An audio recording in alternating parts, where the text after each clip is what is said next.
The area of the Vatican is extremely constrained. When you consider the vast size of St. Peter's Basilica, the actual area of the Vatican is much smaller than the average family farm in the United States. Just over 100 acres. Not quite 2/10 of a square mile.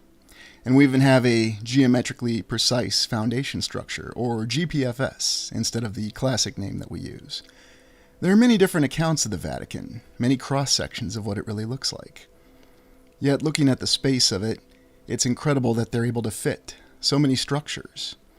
And yet the Vatican, as an independent city-state within Rome, has a population just over 760. You also have accounts of St. Peter's Basilica, or the Basilica of St. Peter's, as being the burial site of St. Peter, one of Jesus' chief apostles. There's cross-sections of the catacombs that exist under St. Peter's, and numerous well-documented maps. Of course, we come across that statement a lot of times, what well-documented really means. And what does well-documented means? It means that there are many records, written records and maps. And do we trust the veracity of those written records? Well, if we do, we may be correct, or we may be incorrect. It's all we have to go on.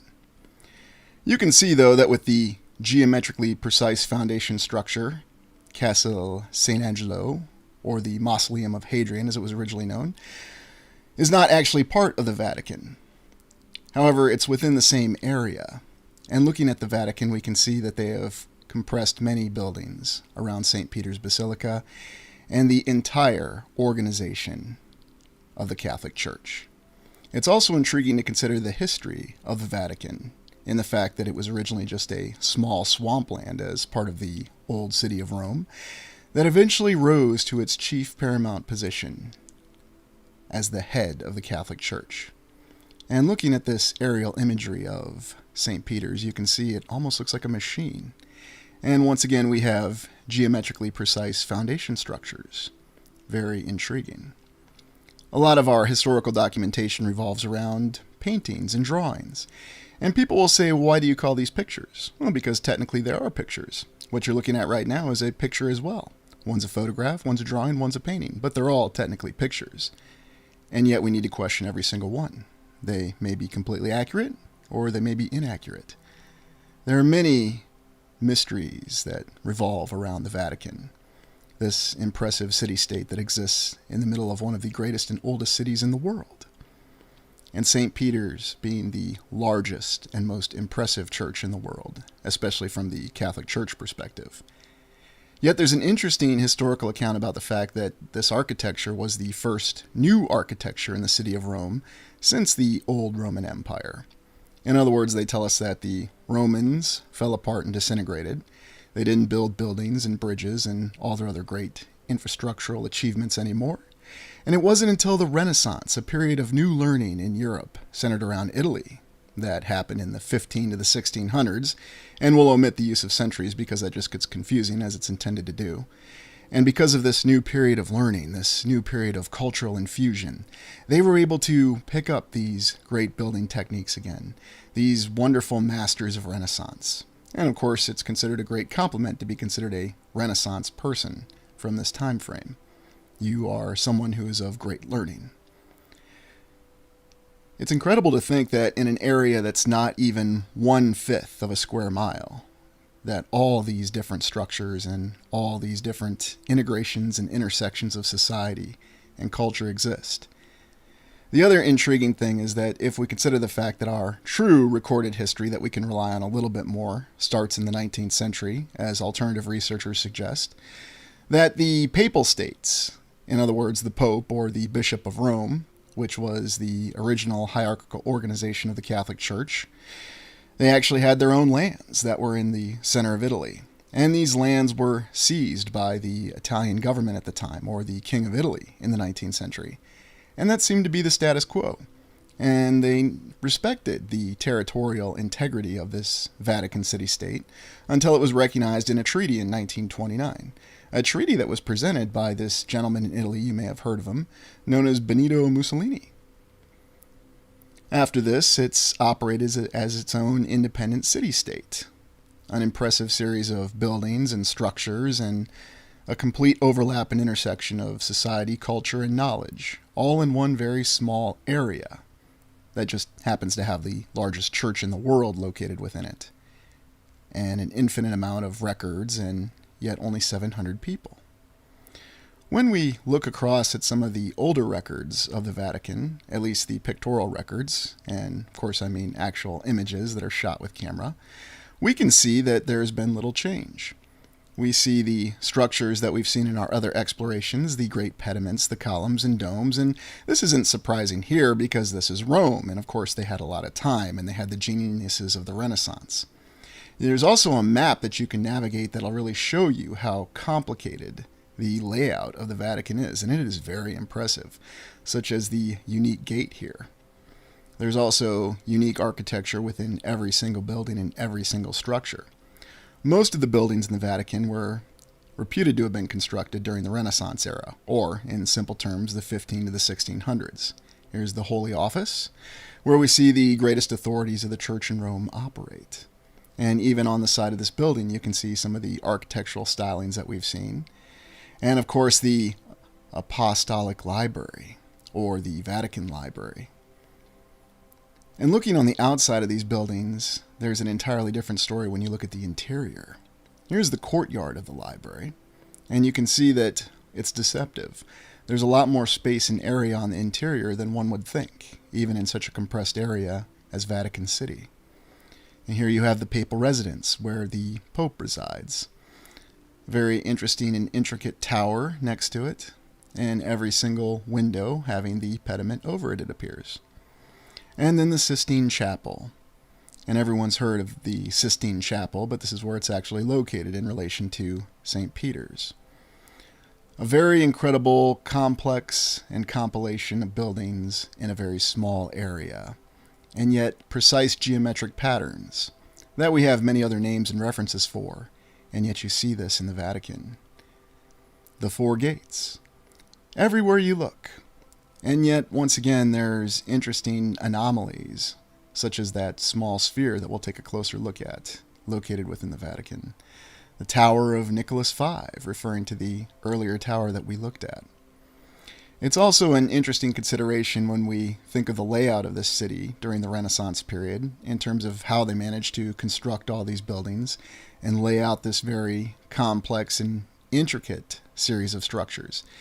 Without a doubt, it's safe to say that the Vatican is one of the most complicated compounds in the world. Yet there is no shortage of unique art depicting some sort of struggle that occurred in the distant past. And many will say that it's simply the warnings that come from the Catholic Church if you don't abide by your proper spiritual health. The interiors of the Vatican are where the true story is to be found, where you see some of the most beautiful and elaborate interior structures that you could ever imagine. Yet when you look at the outside, you see what appears to be an interesting juxtaposition of architectural stylings. Rome wasn't exactly known for its domes outside of the Pantheon, and yet we find some of the most elaborate domes that were constructed during the Renaissance period, by Michelangelo no less. When you also look at the entrance of the Vatican Museum, you see the juxtaposition of styles and that odd sphere within a sphere. Very unique, and very unique that such a sphere would be placed in a series of what we would consider classic old world buildings. What's the real purpose behind this sphere? What do you think this represents? And why are we focusing on this sphere? Because this is something that really stands out. It's a visual anomaly within everything else that we see within the Vatican. Why was this sphere approved to be placed here? Was it just a work of art? We also have the history of the Vatican during World War II, and we're told that the Pope wanted to keep the Vatican and Rome as neutral as possible to save the area from bombing. And there's no doubt that there was some very destructive bombing campaigns that occurred during World War II. And here, looking at the great courtyard in front of St. Peter's Square, where you can fit tens of thousands of people. We look at the entrance of the Vatican Museum, and now we consider the Vatican Museum a grandeur and considered to be one of the most impressive museums in the world. And why not? It has a classic spiral staircase. And if you study monasteries and abbeys, you'll notice that the spiral staircase seems to be something that's repeated many times in this architectural styling. These complexities of access to a building. Something that shows us a time long past in terms of how we could lay out buildings. Yet we don't see spiral staircases favored in modern architecture. And the interior of the museum, and get used to these images because this is exactly what you're going to see as we look in the interior of all these buildings across the Vatican. Beautiful art, columns, arches, floors. And if you go to the Vatican in person, one thing you'll find yourself almost in a personal crisis about is how can such immense beauty exist in such a small area? And it is impressive how it's all fit together. The interior of all these buildings and the complex layouts almost reflect some sort of society that's more advanced and more difficult to explain. And the story of the Vatican obelisk. This originally was an obelisk that existed in Egypt in the distant past. And under the orders of a Roman emperor, it was brought to Rome on a ship because apparently it was very easy to bring an entire obelisk on a ship across the Mediterranean in the distant past. Well, the Pope in the early Renaissance period, 14 to 1500s, didn't really care for the location of the obelisk and wanted it moved to a position in front of St. Peter's. And that's old St. Peter's. This is just a drawing of it because obviously we have no pictures as photography hadn't been invented during the Renaissance time yet. And we have this account of how this obelisk was originally brought over during Roman times across the Mediterranean Sea, and then how it was moved, albeit very difficultly, from one position to another in Rome. Interesting that this obelisk, and there are many obelisks you'll find across the greater city of Rome. Some are stated to be Egyptian obelisks that they brought over from the Mediterranean, and others are obelisks that the Romans themselves supposedly constructed. It's an intriguing account, though, and how much effort really went into moving this. And they do have it well documented, if you consider a painting of something being well documented. And this obelisk is the centerpiece of the courtyard, where you can see thousands or even tens of thousands of people gathered around during papal ceremonies. Very interesting layout of geometrical precision that still endures to this day with this obelisk. You'd almost have the impression that it was there much longer than what we're told. And what do obelisks really represent? What do they really mean? Do they simply represent a reference of the Holy Church in Rome recognizing the greatness of Egyptian civilization? Interestingly enough, there are no hieroglyphics on this particular obelisk, although if you look at other obelisks across Rome, you will find hieroglyphics on them. So it's hard to say what's really going on. Yes, we have our well-documented official historical account, and I suppose when we have numerous inconsistencies, we're just supposed to accept it. But I'm not one who simply accepts explanations simply, especially when there's contradictions. Now let's take a look at the Sistine Chapel. You've no doubt heard about the beauty of the Sistine Chapel. And it's not so much for its incredible structure or architecture, although it is impressive. It's for the paintings that were reputed to have been done by Michelangelo. And indeed, the official historical account says that Michelangelo worked tirelessly on all these paintings. It took him 4 years to paint the interior of the Sistine Chapel. The interesting thing is when you look into the achievements of Michelangelo, most people think of him as a sculptor. Painting was not his forte, and yet he did one of the most famous frescoes in the world, seen right here in the Sistine Chapel. We have a historical account that talks about some of the political maneuvering and personal feelings that caused this situation to happen. And yet Michelangelo became, well, you could really say he was one of the essential individuals from the 1500s to really take part not just in the painting of this incredible fresco in the Sistine Chapel, but also he was an architect in his spare time. And indeed, his architectural designs were factored into St. Peter's. Talk about a true Renaissance person. I wonder if he was spending all his time painting, which we're told it took him 4 years to achieve these incredible paintings in the Sistine Chapel, how did he keep up on his architectural prowess? And it's very difficult to find exactly who he studied under, but we could just say that maybe that wasn't so well documented. And that's understandable. Was he reading Architectural Weekly's Digest of the Renaissance Man in the 1500s? And as he was busy painting every single day, the ceiling of the Sistine Chapel he managed to keep up on his architectural capabilities. It's very impressive. And there was a movement in art called Mannerism that tried to replicate the very lifelike renderings of Michelangelo. And obviously, you won't see something like this today. And this is potentially how he worked for 4 years, on his back, laboring away on these incredible paintings, these incredible depictions in the Sistine Chapel. And you can see that there are other aspects to the Sistine Chapel. Again, the impressive architecture, and of course we recognize that design in the floor, which should be quite familiar to us by now. If you ever go to the Vatican and you see the Sistine Chapel, you'll find yourself completely overwhelmed by just the amount of artistic inspiration when you see it in person. And this is probably one of the most famous paintings, or at least one of the figures, or two of the figures, representing creation. And there's so many other aspects to it. Well, let's take a look at the Basilica of St. Peter, continuing on with the trappings of Michelangelo. Now, we're told that the original Basilica of St. Peter was eroding and rotting in the late 1400s, and the Pope desired to construct a new St. Peter's. Now, there were 4 architects that were supposedly involved in this, and the most famous being Michelangelo. He was brought on board, and he was late in his life, and he was the one who designed the dome. And even though he passed away in the mid-1500s and the actual St. Peter's Basilica was not finished until the early 1600s, his design was just that good that they were able to complete it. And indeed, there is no church since then that's ever matched this church, this basilica.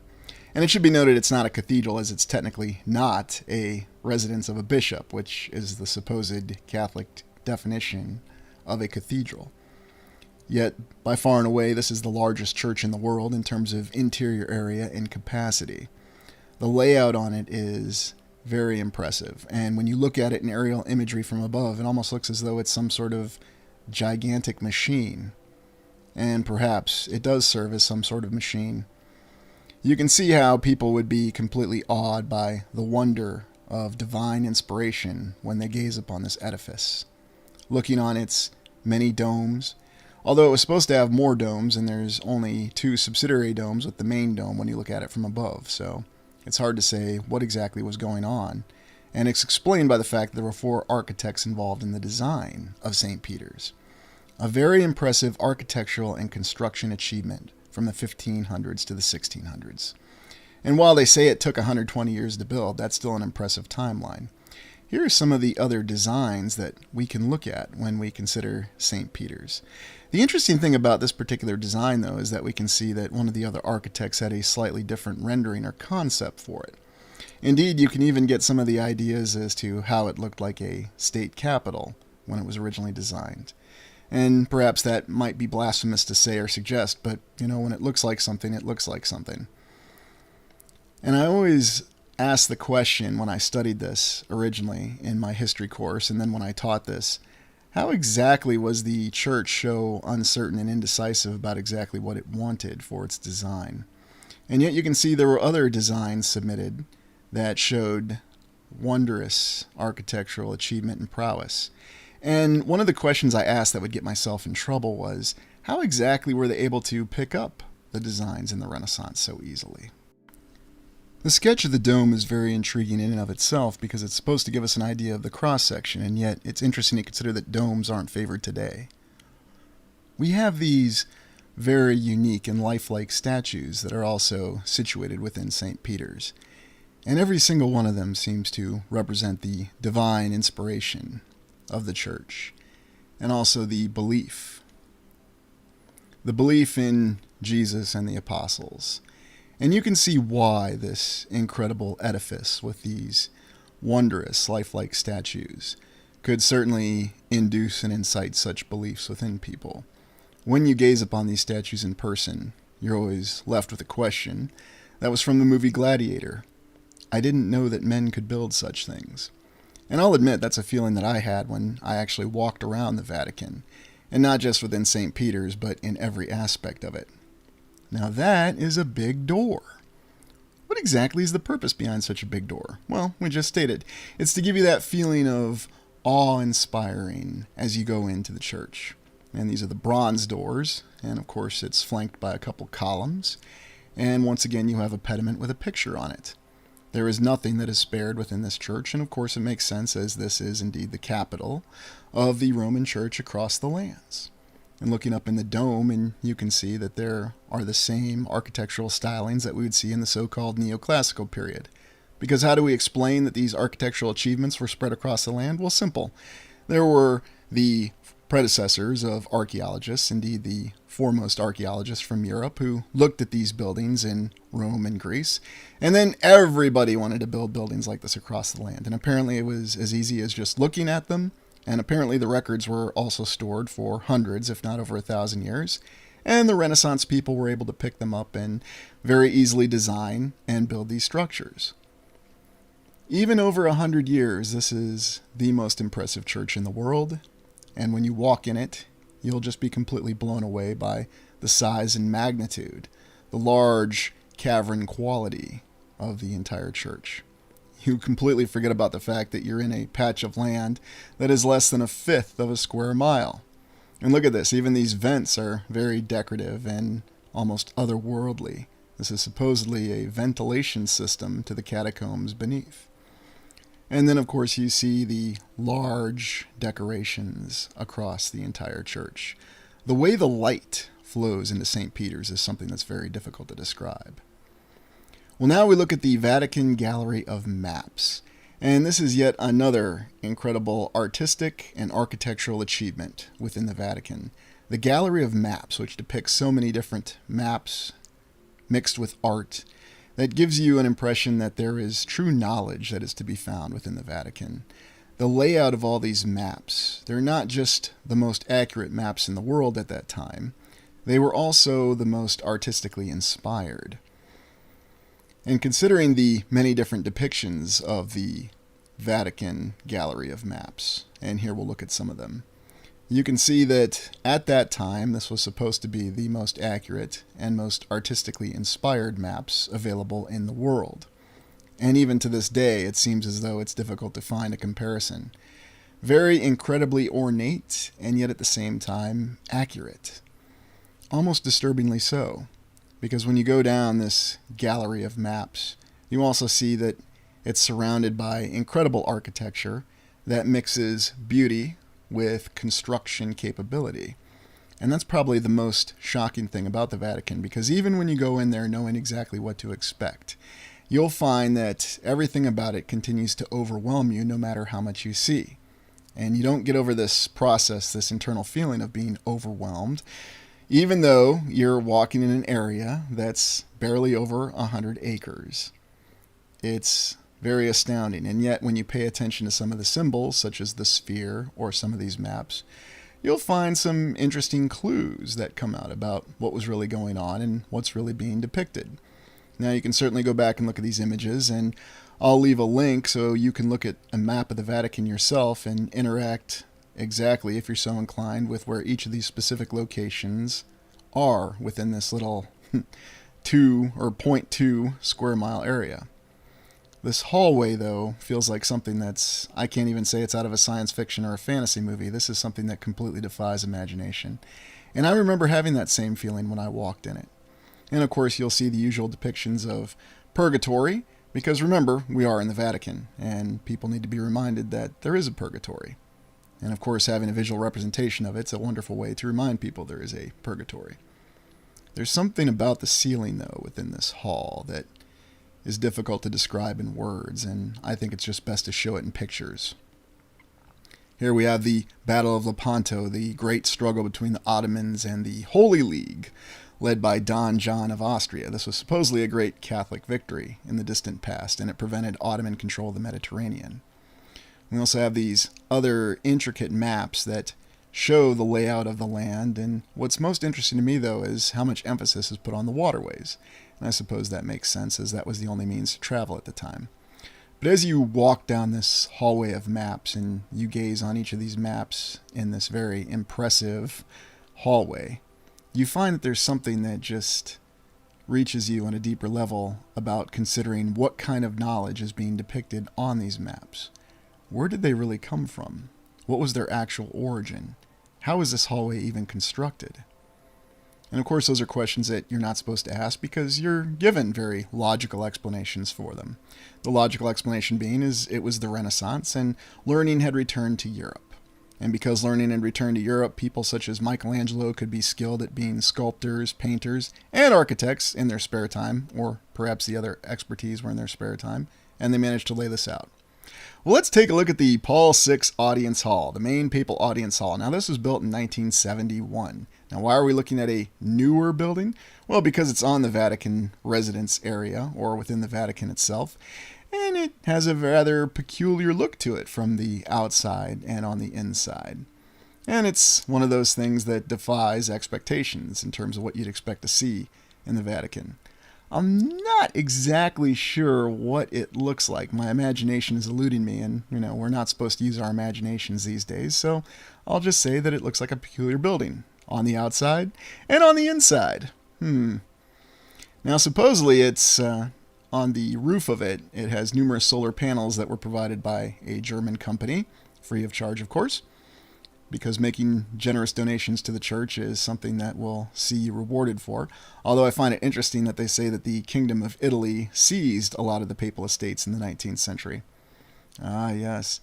Very interesting sculpture that is supposed to depict our Lord and Savior coming out of the flames. Also a curious lack of crosses, but I'm sure they have their reasons. I don't know why, but when I look in the exterior, in the interior of this papal audience hall, I'm reminded of the movie Anaconda. Well, perhaps I just need to watch it again. Supposedly it can fit up to 6,300 people, and I'm often wondering if maybe they were 300 or so people short in terms of the overall capacity. Still, an impressive architectural achievement for the 1970s, and we can see that this was perhaps the Vatican's form of urban renewal in the 1960s and the 1970s. And very interesting, the entire layout of this audience hall, when you look at all the details, exactly where the supporting structures and the pillars are laid out, and just the overall layout of the ceiling. And I even appreciate the fact that the steps run right up to where you have the Pope flanked by the Swiss guards there. And of course that very interesting and unique sculpture in the background. This is definitely something that's supposed to convey the authority of the church, and not just the physical authority, but the spiritual authority. Perhaps the most accurate way to summarize this very intriguing audience hall is to say that it's really representative of the Vatican being a nexus of the past, the present, and the future. Very interesting window design. Once again, I really think I need to go see the movie Anaconda again. It's been so many years since I've seen it. Well, let's take a look at the Apostolic Library, the famous Vatican Library. And the layout of the library, along with the museum, bears a lot of striking architectural similarities and artistic decorations. There's so many things within this library, though, that we could ask questions about. The golden rows, the codices, the books, the manuscripts. Supposedly one of the most well laid out and high volume libraries in the world. And what kind of knowledge really exists within the Vatican? What do they have within their many manuscripts and books? Indeed, author Umberto Eco had access, supposedly, to the Vatican Library, and he was able to bring out a lot of knowledge and records from the distant past and incorporate them within several of his novels. You also see that it's not just a library in terms of how books are laid out, but it's yet another impressive architectural and artistic achievement. Yet many of the books and manuscripts that they have within the Vatican Library are from many different times and many different cultures and societies. So once again, the library itself exists as an edifice and a repository of the knowledge and achievements of human history. This is no doubt why many people see the Vatican Library as the greatest achievement of a library within the world. And even this bridge that leads to the Vatican is a bridge that was constructed during the Renaissance and was stated to be the first bridge constructed during the Roman times, well over 1,000 years earlier.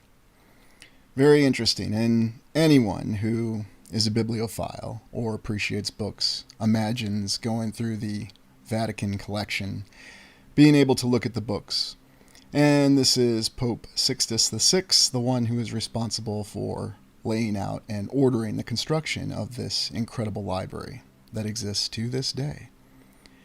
You'll see the same kind of architectural stylings, and of course we can see in the painting back there the moving of the obelisk, which was quite a difficult process during the Renaissance and was also done on ship during Roman times.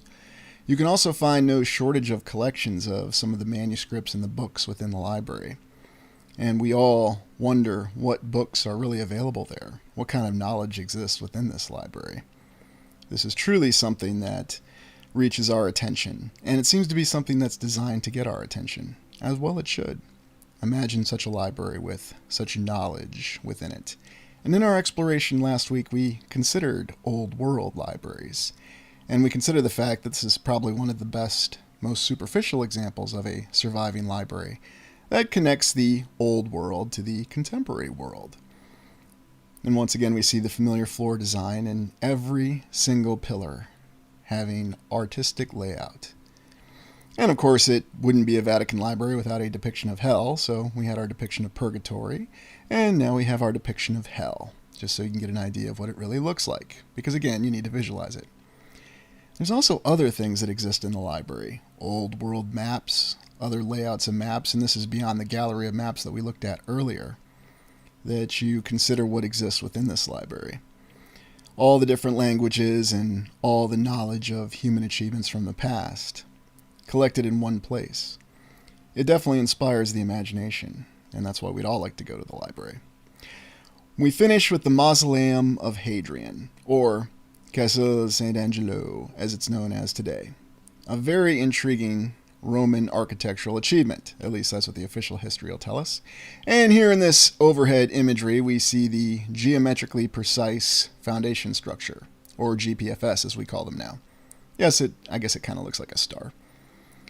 Looking at the structure, though, this is something that's supposedly well over 1,000 years old, almost 2,000 years old directly, and it seems to be holding up very well. There are numerous cross-sections of it, and we can certainly attribute these cross-sections to the works during the Renaissance. So a cross-section would be something you'd expect somebody to do when they're trying to learn about the construction of something after they've found a building. The interior of this mausoleum is very impressive. As you see, it's a combination of brickwork with Roman concrete at the time. So naturally, it would survive to 2,000. It'll probably survive to be 10,000 years old and will look just the same as it does now. Yes, I'm making a big assumption there, but what do you think? Let me know in the comments. Do you think that this mausoleum is going to look exactly the same, undisturbed, in another 8,000 years? It's interesting to think of the fact that this building and all these buildings in the Vatican made it through World War II, although we can attribute that to the Pope's neutral stance that neither of the factions in World War II targeted these buildings. There's also a lot of historical paintings that depict these buildings being laid out exactly as they are now. Now, of course, these are just paintings. Anybody could do a painting of anything. But you can still go and walk among these buildings today, and it should be noted that the Mausoleum of Hadrian is not technically part of the Vatican, but it is on the main entry road that runs right into the Basilica of St. Peter. You also see familiar figures, and we'll be told that these figures are added over time to give this mausoleum a more modern Roman Catholic appearance. And of course the Archangel Michael and the other great angels that appear as part of the mausoleum. It's another one of those structures that is not easy to explain when you consider the fact that it shows the intersection of societies and civilizations over time. And yet it's no less impressive. And if you're ever walking the structure in person, you also get the idea of the differences of what are supposed to be intersecting timelines. When the bridge was built, when the different buildings in the Vatican were built, as opposed to these older buildings in Rome. It's not something that you can very easily reconcile within your mind, because what you'll find is these buildings look very similar. You'll also find that the construction materials seem to be of a similar age. Perhaps that's just a misperception. But when you look on the inside of these buildings, whether you're looking in the Mausoleum or the Basilica in St. Peter's, you'll find that the similarities seem to be overwhelming. You'll also find that when you look at the geometric precision of a lot of the layout of these buildings, it's not easy to conceptualize how someone could have designed this from the start, let alone how this was supposedly designed over different time frames with hundreds and in some cases 1,000 years between them of laying out all these buildings and all the interiors so precisely. Also the fact that they tell us that a lot of the buildings were built during Roman times, and yet most of the Vatican was supposedly constructed during the Renaissance. So that's how you explain the overall Vatican being a true intersection, a nexus point of different timelines, different societies, and different cultures. And even the mainstream account indicates that that's exactly the case. And when you go there and you see some of these old drawings of what supposedly existed in the distant past in Italy, and even after the Renaissance, it should be noted that there were many destructive conflicts that occurred across Europe. The 30 Years' War, which would mainly constitute the area of Germany that lasted in the 17th century, occurred after the Renaissance. We've seen these layouts before, though, looking back in the Mausoleum of Hadrian with all the bricks, and the view from the mausoleum is no less impressive. We haven't even started to explore the rest of Rome yet, but I thought the Vatican would be a wonderful starting point because if you think about it, it's really the linchpin that connects what used to be the Roman Empire to the Renaissance and to our current times. And yet when you actually explore it, when you go there in person or you look at the images, you have the perception that all of this existed together. So what to say in summary about the Vatican? If you go to the Vatican, you'll never believe that it's such a small area. You also find it difficult to reconcile the fact that there's only 700 residents. And you have the Swiss Guard, which is an independent military force which is assigned to protect the Pope and the other 700 people that live within the Vatican. You have a juxtaposition of old architecture, and yet you have strange anomalies such as the sphere and the papal auditorium, or the papal audience hall, which shows you something different. And you also have this internal view of the Basilica of St. Peter, where you see the natural light, and the way the natural light lights up these incredibly large, open caverns. This is a place that if you visit, it will stay with you. It may be of spiritual divinity, or it may simply be by the perceptions of this incredible achievement of humanity. That may well be divinely exploration. Inspired. And the Vatican definitely brings about many mysteries to it. There's something about it that's always very compelling, and for whatever reason, a lot of attention seems to be directed to it. So during this little exploration, we're going to be looking at some of these mysteries, and at the end, we're going to be examining the various theories that we have. Now, we do have many theories about the Vatican, but when we do this exploration, I want to try to play it straight initially, look at what the official historical account tells us, and then as we look at some of these images, you're going to get the impression that what these images tell us is very similar and yet very different to the account that we have. And really just looking at them directly, you can get an idea of what it's really saying. Now, you may or may not have been to the Vatican in the middle of Rome, and here you can actually see the original circle that we've looked at before with our wondrous obelisk that originated in Egypt, and it's been moved around many times.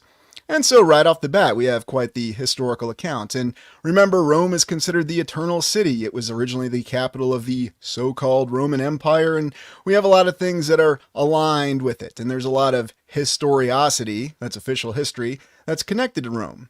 Well, when we go through this, you're going to find out that things might be a little bit more questionable than we like to believe. Now, we are looking from St. Peter's Basilica here. And here's another image of the square or the circle or all the other different names that we have for it. And this just gives you an idea of some of the size of the columns and the people going along. And of course, the obelisk movement story is always very intriguing because apparently you could just load an obelisk on a boat and take it across the Mediterranean. It was no problem. Did something similar in New York City with good old Cleopatra's Needle or all the other different names we have for random obelisks that are all over the place because, you know, we have to have a historical account for how the obelisk got from point A to point B. St. Peter's Basilica. Another wonder of the Renaissance. Now, does anybody remember who was responsible for designing this incredible dome, officially? Because it wasn't exactly the easiest thing to build. I know I'm just diving right into this because we have a lot to cover, so please excuse me if I'm not engaging in the normal pleasantries. And rest assured I will when we get to the theories. But does anybody remember who was responsible for pulling off this dome? Ah, Albie's on it. Yes, Michelangelo. Michelangelo apparently did everything in the Renaissance and affiliated with the Vatican. And the notorious Mr. D. Yeah. You're leaning ahead in the foxhole. We will be getting to that. So, right now we're just starting with St. Peter's Basilica because technically, officially, that's where the necropolis is found under. But it was constructed by, or at least the dome was designed by Michelangelo. You know, I'm kind of surprised they didn't say that Michelangelo didn't design and build it all with his bare hands over, a period of 150 years, and he actually lived longer. Oh, that's a good point. How did they make those perfect columns without lathes, says F in the chat. Great question. And I have that question every time we see perfect columns anywhere, whether it's the Vatican or St. Louis in the United States or, there's no limitations on the locations. So we start with St. Peter's Basilica. Now, the official history says that St. Peter's Basilica was over St. Peter's tomb, although the actual certification of St. Peter's tomb is somewhat in question. Now, the church itself and the Pope, Paul VI, the individual who's responsible for building that really interesting papal auditorium we're going to be looking at later, or at least commissioning it, he stated that they did certify that they found St. Peter's bones. The original Peter the Apostle, one of the 12 with Jesus, and also one of the early significant leaders in the church. That's why St. Peter's Basilica is named after him. And yes, I know I'm not going into details here, okay? There are a few different accounts. Yes, you can cite the Bible, and you can cite the fact that Peter is considered one of the most holy leaders in the early church. That's what the history says, and that's why there's a basilica named after him. But what are your thoughts when you look at the interior of St. Peter's Basilica? And what does it really strike within? And it's really good to see everybody joining us. Kathy says, I'm calling BS in that story. Yeah, there's a lot of little details to it. And Albie says, biggest basilica in the world. Yes, technically it is. Now there are certain structures that compete for height, but when you're talking about raw volume, cubic space on the inside, it is very impressive. I am Kairos, built by a computer. It may well be, or perhaps something even more advanced than what we think of as a computer. But it does give you that impression, doesn't it? A lot of geometric precision behind it. And so this is St. Peter's, built in the Renaissance. It's been with us for several hundred years, and the amazing things that we can do. Now, here we come across our first significant individual in this story, and before we go and actually look into the necropolis, the catacombs underneath St. Peter's Basilica, we have to look at the account of Pope Pius XII. Originally born Eugenio Pacelli, and I'm probably butchering the first name because I've been switching back and forth from Italian to French to Spanish. So Eugenio Pacelli, who was Pope Pius XII. And he was Pope during a very significant time of transition and also during World War II. And during my initial entry into academia, there was a book called The Man with the Mustache is Pope. It was actually called something else, but I'm just going to play it safe and not even say the name. He came under a lot of criticism for not doing enough to help people in dire need during World War II, whether they were refugees or individuals who were being persecuted, specifically the Jewish population of Germany and the other areas that Germany had conquered during World War II. Remember, we're going off the official historical account here, so we're not questioning anything yet. But official history says that his legacy was not to be questioned, and even though there was a lot of difficulty, especially in the late 1990s when that book came out, and there was a lot of academic debate, his official reputation is solidified, and yet he has not been beatified or made into a saint, as it were. All the lovely terms behind it. But what's interesting about Pope Pius XII is that while this war was going on, while he was in this very difficult position, which to be fair he was, if we take everything at face value, they still had time to excavate these catacombs. And prior to this, they had never certified that the bones of St. Peter were actually under St. Peter's, or at least in the tomb. I mean, they say they knew the tomb was there, and they wrecked the necropolis we're about to look at and building the original St. Peter's. And of course, we're talking 1st to the 3rd century. And once again, I'll use that Midwestern term. It's a big hand wave because, get this, historians aren't sure. The Vatican's not sure, even though they have all the records. So take that with a grain of salt, whatever it actually means. What I find interesting, though, is there are other pictures of Pope Pius XII that are very lovely colorized pictures. And these are attributed to the early 1940s, circa 1940, 1941. Now, oftentimes we think, well, was color photography really available in the early 40s? Well, yes, it was. And was color film available in the early 1940s? Well, yes, it was. Especially if you recall the film that John Ford was making about Pearl Harbor. He originally started in color, but because they said color was a little too Hollywood then, he turned it to black and white. Now, what are your thoughts on the account of this individual and what we're looking at initially? Shrey's, they don't know. Yeah, that's true. Jamie Griffin, pious my ASS. That's true. Chassis, you build it, they will come. I agree with that.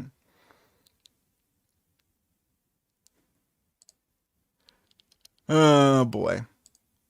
Roman nose, yeah, I could definitely see that. Now, what's interesting about Pope Pius XII, beyond everything we just shared, is he was also involved in a lot of the early, how shall we say, political involvement of the Catholic Church, because you may recall that up until the 1920s, this other guy, I think I can say his name, Mr. Benito Mussolini, he was the one who organized the Lateran Treaty, and this gave the Catholic Church the Vatican back, because the Kingdom of Italy in the 1800s had actually taken all the papal lands. And this guy was just involved everywhere. Here's the very interesting picture drawing of when he was Eugenio before he became Pope Pius XII as a child. So you can see we all started off as children at some point. But then you have these other interesting photos and these very unique colorized photos. Now, is this an actual photo? Is this a black and white photo that was colorized subsequently? It's hard to tell. And it's almost as though they want to confuse the account, so we really can't certify anything. But like I said, what's intriguing about Pope Pius XII is he was busy dealing with all the challenges of World War II, and we would expect that to be a very busy job. And yet they still made the time and the effort to begin excavating the catacombs, specifically the Necropolis, under St. Peter's Basilica. And this is probably one of the most telling images. I mean, this almost looks like a modern image in some respect. No, it's not HD, but very impressive with the image quality here. And this is another one of these early 1940s images. Now, the reason I'm highlighting this is as we begin our exploration and look at the necropolis, or the catacombs beneath St. Peter's Basilica, you're going to find that there's a mix of some black and white photos and some colorized images. And I think it's always important that we remember that when we look at images and we're doing image analysis to see how accurate they really are. And some of these comments are very, very interesting. So, hey, Petty, looks like a Viewmaster pick. Yeah, I would agree with that. It does look like a Viewmaster pick. I am Kairos. Dig, dig. Hey, look at all these bones. Yes. So, very intriguing that they did all this. And there's also another period of transition for the Catholic Church. It was called the Vatican II, or the Second Vatican Council. We'll talk about that in a little bit, in which there may have been some changes. Anyway, so without further delay, the moment you've all been waiting for, we're going to dive right on into the look below St. Peter's. Now, does anybody know what the actual stated history of St. Peter's Basilica really is? Give me one moment here and I'll get the image up. And I just want to why don't you share with me, what are your first impressions? Just discarding everything you know or think you know about the Catholic Church, and I know that's difficult, and or the Vatican.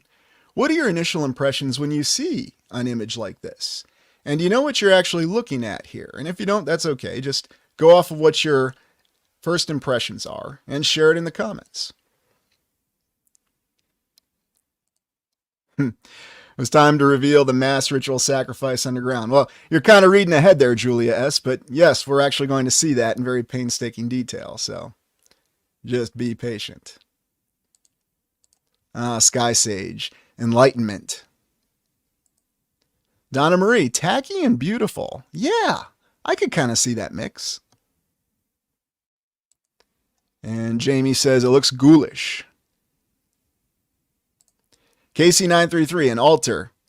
Yes, of a kind. Some are saying it's a portal. So officially, this is the tomb of St. Peter's. And underneath here is the crypt, the necropolis, where they found St. Peter's bones. Now, even more interestingly enough, Pope Pius XII, when they found St. Peter's bones, they said they couldn't verify if it was St. Peter's bones.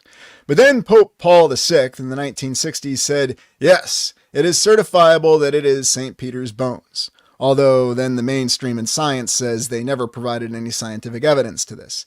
Now, how they could is beyond me. I mean, Were the Romans keeping DNA records or something of St. Peter? You know, was there a DNA record? Did somebody know what his DNA looked like and they could do a sample or a test? I have no idea.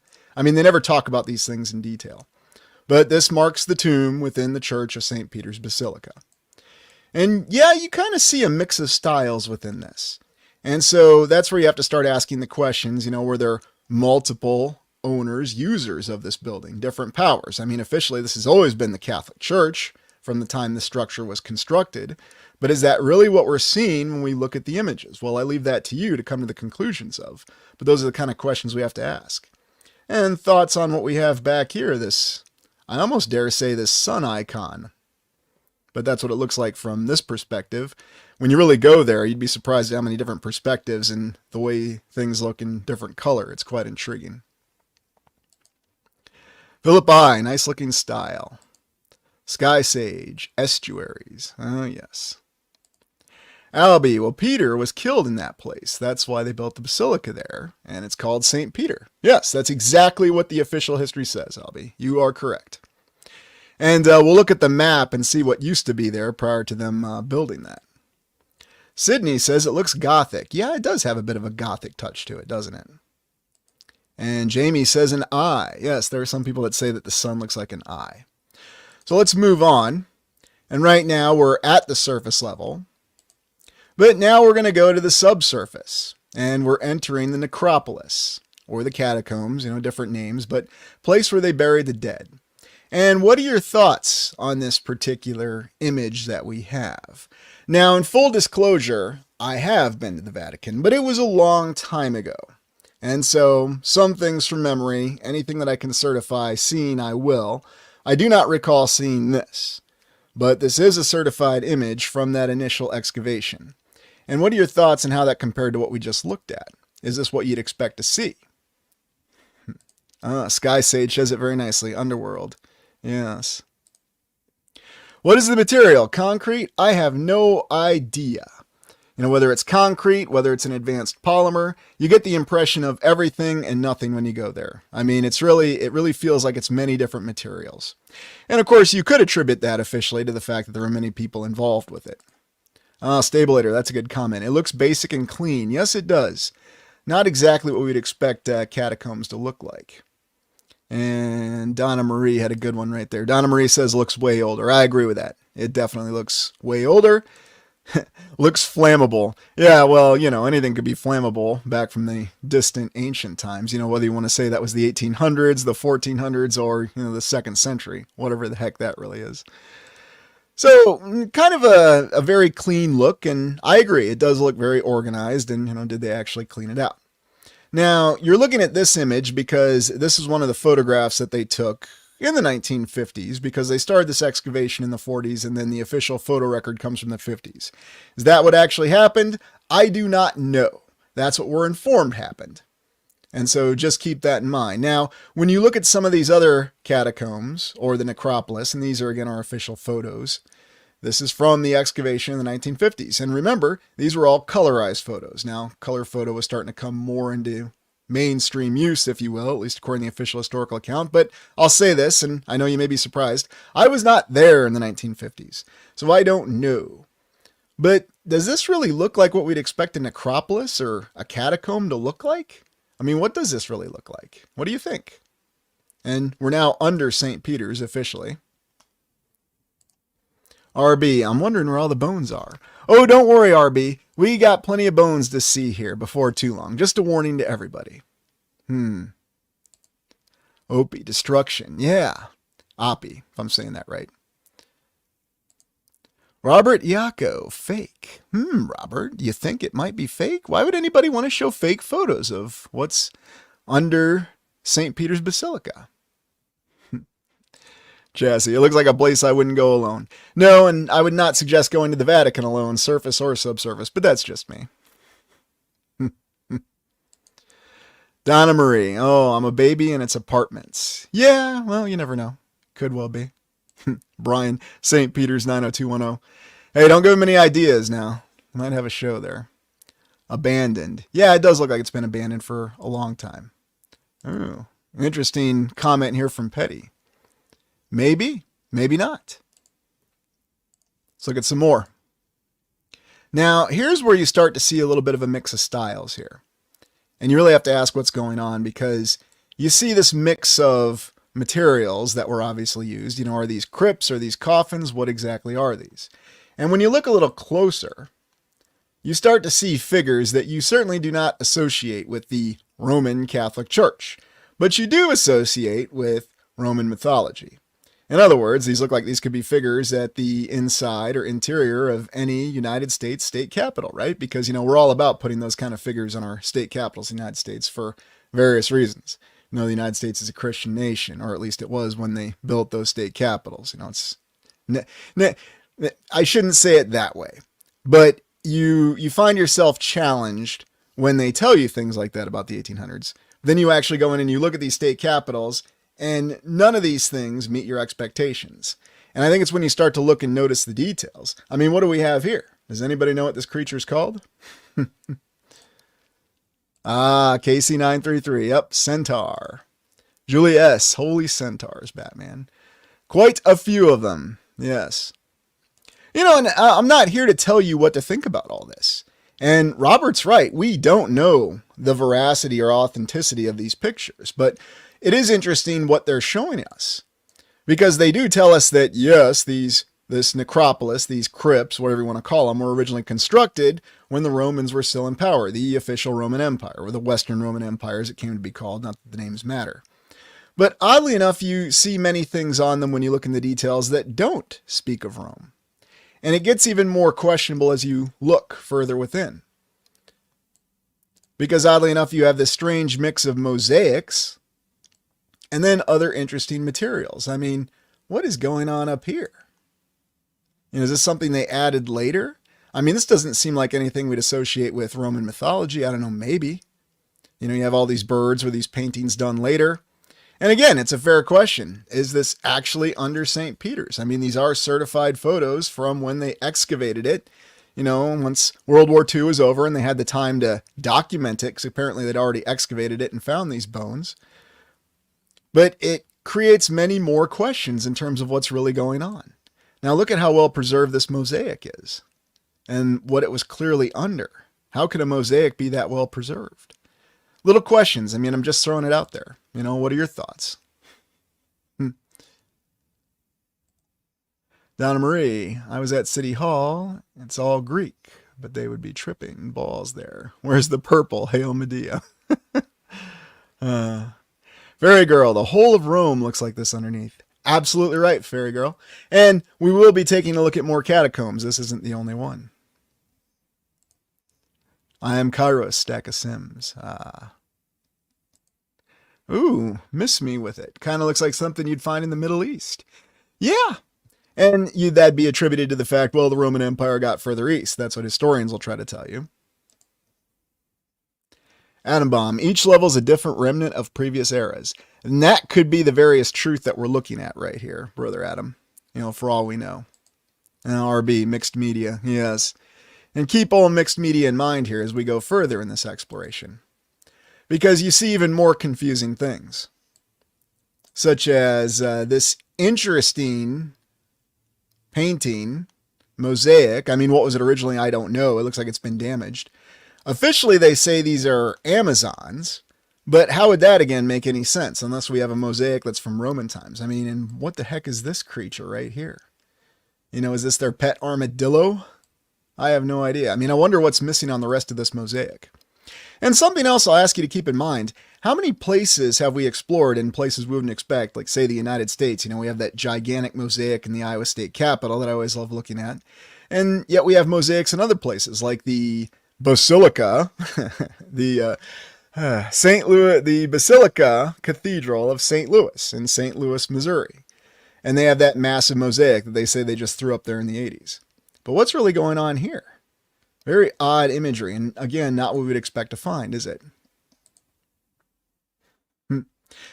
I like looking at Rome, but to me, Moscow is where we should be looking. Well, we have looked at Moscow, but you know what? That might be another good live stream right there, so thanks for mentioning it. So, Brian, I think that is an armadillo. Yeah, I mean, I was just spitballing there, Brian. I mean, I have no idea what the heck it is, so.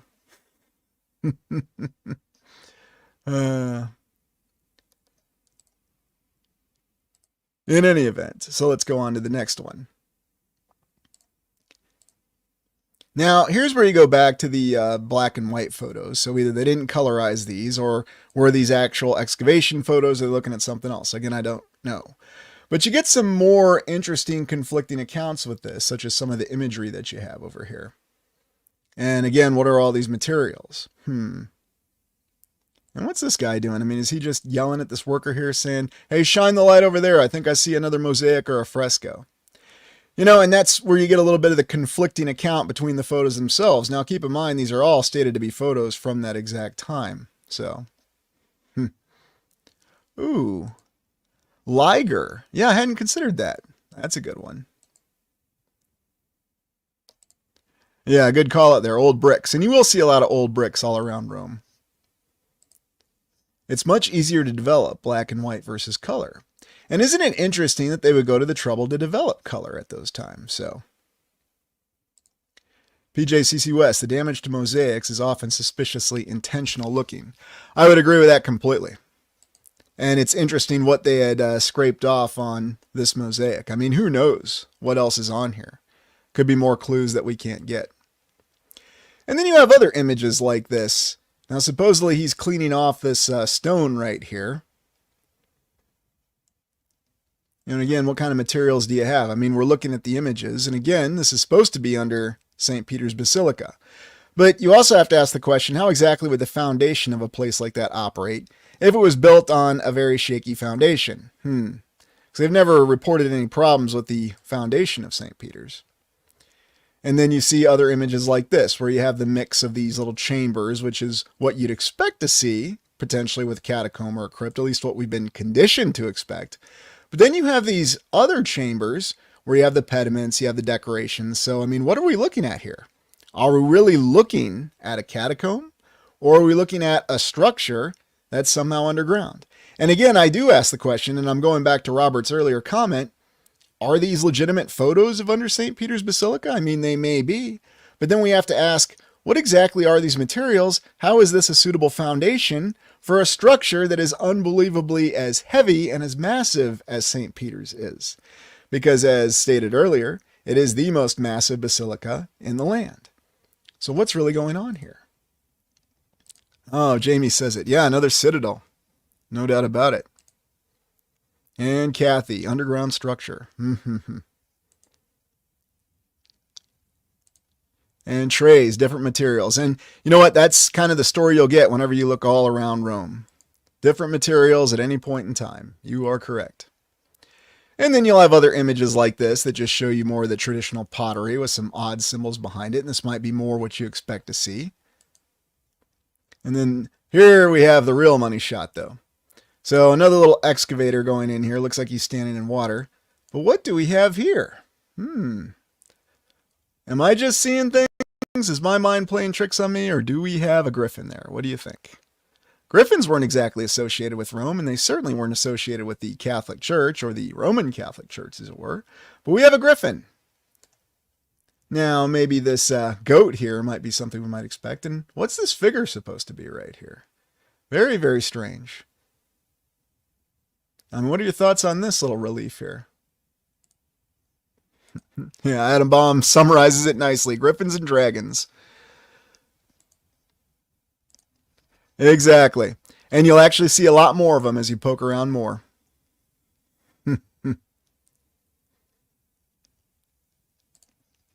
Maybe.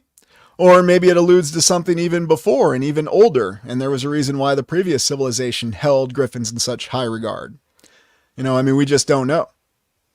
But we see it all the time. Hey, New West Reset, thanks for joining us. I'm Kairos, War of the Worlds Tripod Center. Oh, yeah, I don't know about that. Yeah, I mean, you got a little bit of everything here, you know, and you have to ask what exactly is going on. Were these bricks put up later around these more suitable and well-built structures? Is this something that was added later?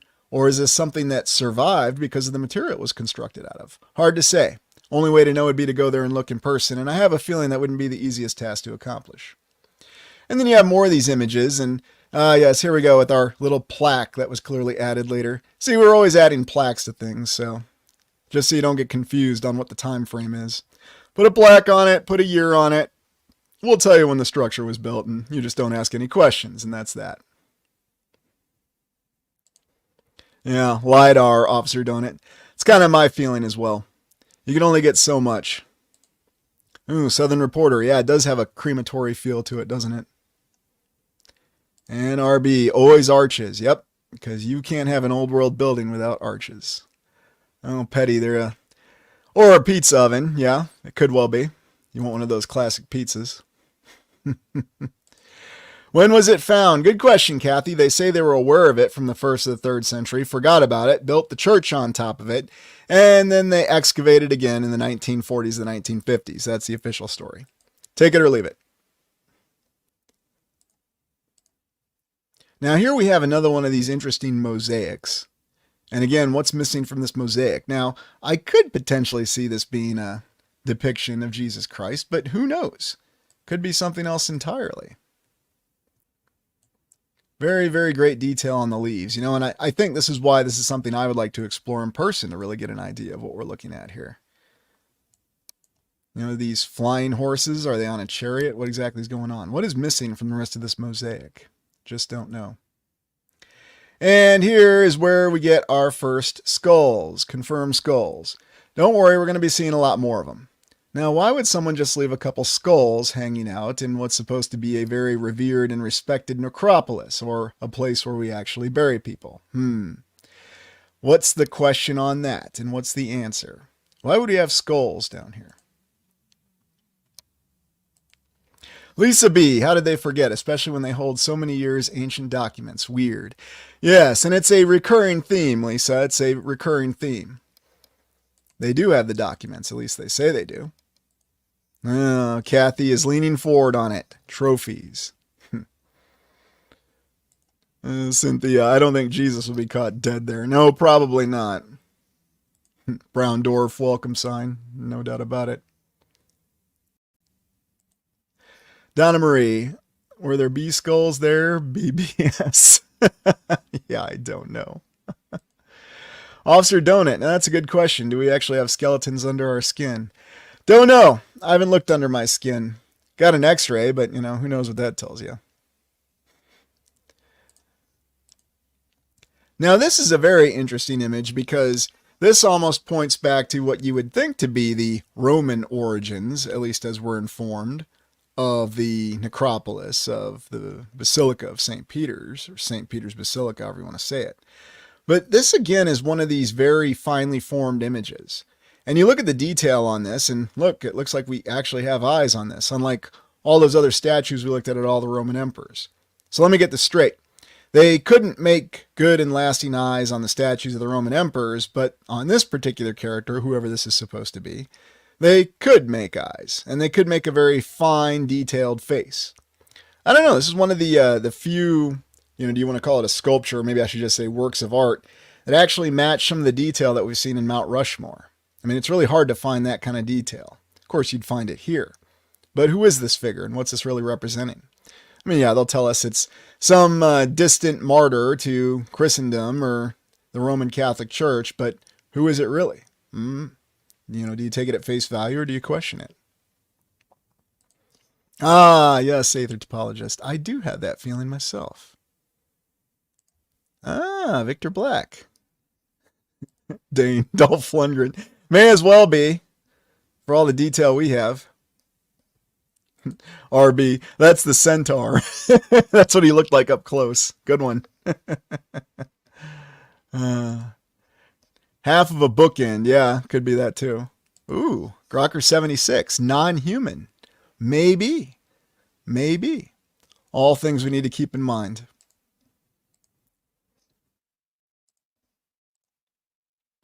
And then there's other images that they released from their excavation. And again, it kind of gives you conflicting account because look at this figure. And again, you can see the eyes on this figure, but just strange details. And again, I'm not going to tell you what to make out of it, but it's really interesting because it doesn't look like all the other figures that we have that are attributed to the artwork of the Roman time period, does it? There are some subtle differences and some unique nuances that you can see. And so that's why I wonder, where exactly are we? Are we directly under the Basilica of St. Peter? Or is it something else? And they say this is the tomb of St. Peter. He was actually found, and they did verify it later. Pius XII didn't, but Paul VI did, the subsequent pope in the 60s. So really, what to make of it? Petty Lee looks like he's missing headphones. Yeah, that's not all. Julia, that looks oddly like a 20th century still life. Yes, it does, doesn't it? Vaughn is going out and saying it's somewhere else. And that's what I don't wonder on this. Because here's the thing, you have a lot of catacombs under Rome. And don't worry, we're going to be looking at them. Legendary Egghead. Yeah, I could see that. Robert Iacco, someone's old house. Yeah, maybe. Ooh, RB, human hybrid. I don't wonder. And that's kind of the thing that we look at and we see with this. The mystery behind it. Where exactly is this? Now, is there not some very interesting imagery that we have here? What do we have here? And nobody better say the current star on the Minnesota state flag. Okay, that's not funny. But apparently this is another portion of the necropolis. And yet you can see there's a lot more fine detailed construction within this. Now I really wish we could have gotten this colorized, because I'd be very interested to see what kind of coloring we have to these structures. And what is this really? In a black and white photo, you're kind of left to guess. Although even if it was colorized, I'd still be left guessing. But you get the impression there's a lot more opulence and detail we're just not seeing in this. I mean, what is this figure right here? Sky Sage, definitely a crypt. Oh, RB, looks like the elevator in your favorite building. Yeah, there are a lot of overlapping symbols, aren't there? And isn't it funny how the true story behind St. Peter's might be the same true story behind my favorite building, right? Trey's the Morning Star. Yeah, no doubt about it.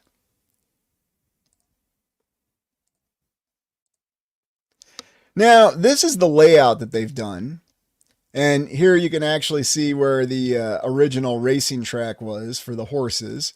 And right next to where St. Peter was killed. And apparently he was buried right where he was killed. At least that's what the account says, or very close to it.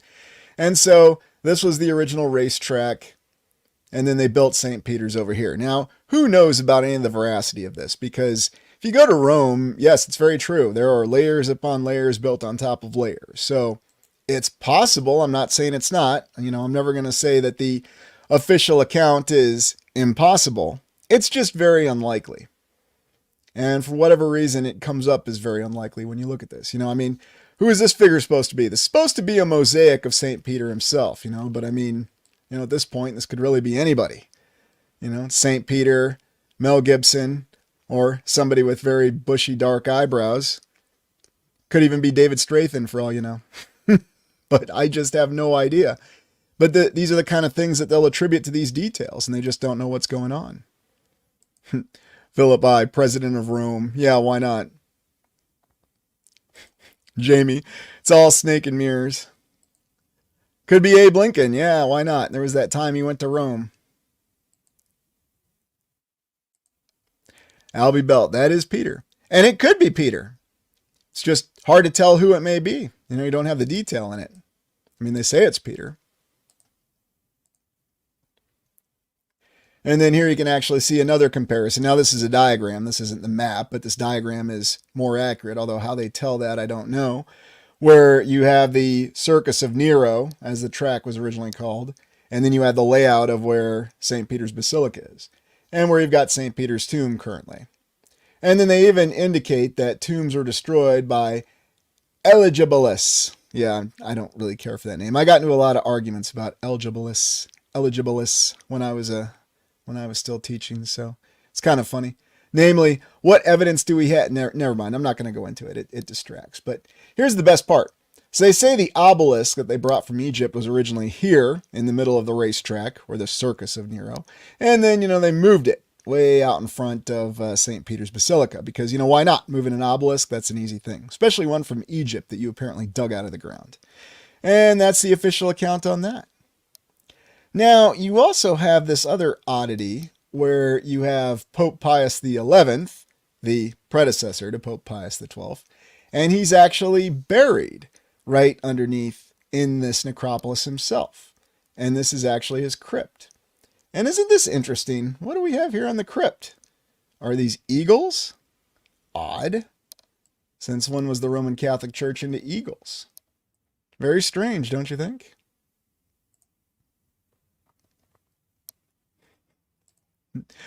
I think the Roman Empire was Prussian and Celtic. Well, at this rate, it may as well be. Yeah, it does have a bit of a creepy vibe to it, doesn't it, Donna? Ah, Petty's on it again. More griffins. I don't wonder. Dane, Pizza the Hut. Yeah, look far enough, you might find his crypt, too. Well, you know, you always need to have chains there to make sure nobody actually goes up and touches it. So you got your retention chain right there. So, again, who really knows what's going on with all this? You know, and here you can see some of the mosaics, and these mosaics look a little bit closer to what we may expect to see, but some of the rest of these, I just don't know. Definitely something we're going to have to take a look at. And yet then you have other accounts of even more well-adorned, decorated, and opulent rooms that are technically in the necropolis. So this isn't on the main floor of St. Peter's, this is below it. And this is probably what you'd expect to see. Something that actually has a foundation that can really hold up that structure. And again, look at some of the finery and the detail here. Ah, yes, of course. And these are not the easiest of images to come by. I'll just let you know that.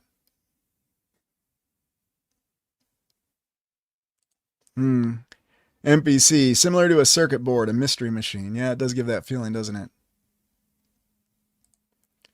And Scott, feeling grand yet dark. Does look like it's all gold, doesn't it? And not painted gold either. But remember, as we learned, it's cheaper to use real gold than to paint things gold. Yes, they've actually said that. New West Reset. St. Peter sure has a nice basement. Fancy. Yeah, now that's a basement you think you could live in, right? All right, I think we are just about through the necropolis. So you go from this, then to this, which is also part of the official necropolis. Clearly, this is supposed to be in the lower levels, although who knows for sure. And you have an odd assortment of images here. You know, again, is this reflecting the actual Roman history, or is this something else? The deeper you dig, the stranger things you find, right? And what is going on with the ceiling up here? You actually have figures here in the pillars, if that's what you want to call these decorative pillars. I don't know. This almost reminds me of that scene from Beneath the Planet of the Apes when Brent and Nova went down there and they encountered the remaining humans. Or the mutant humans. Not one of the better Planet of the Apes movies, but you know what? I still prefer it over any of the modern ones. But that's just me, okay? That's just me. Statues of dead people. Yeah, maybe. Who knows for sure. All right. Well, that's it for the images of what is officially St. Peter's Basilica and the necropolis underneath it. But we have more things we're going to be looking at. And we're going to be looking at the Catacombs of Rome, because remember, we have an entire city there. Ooh, Trace, that's a good one, yeah. The ceiling does look like wet concrete, doesn't it?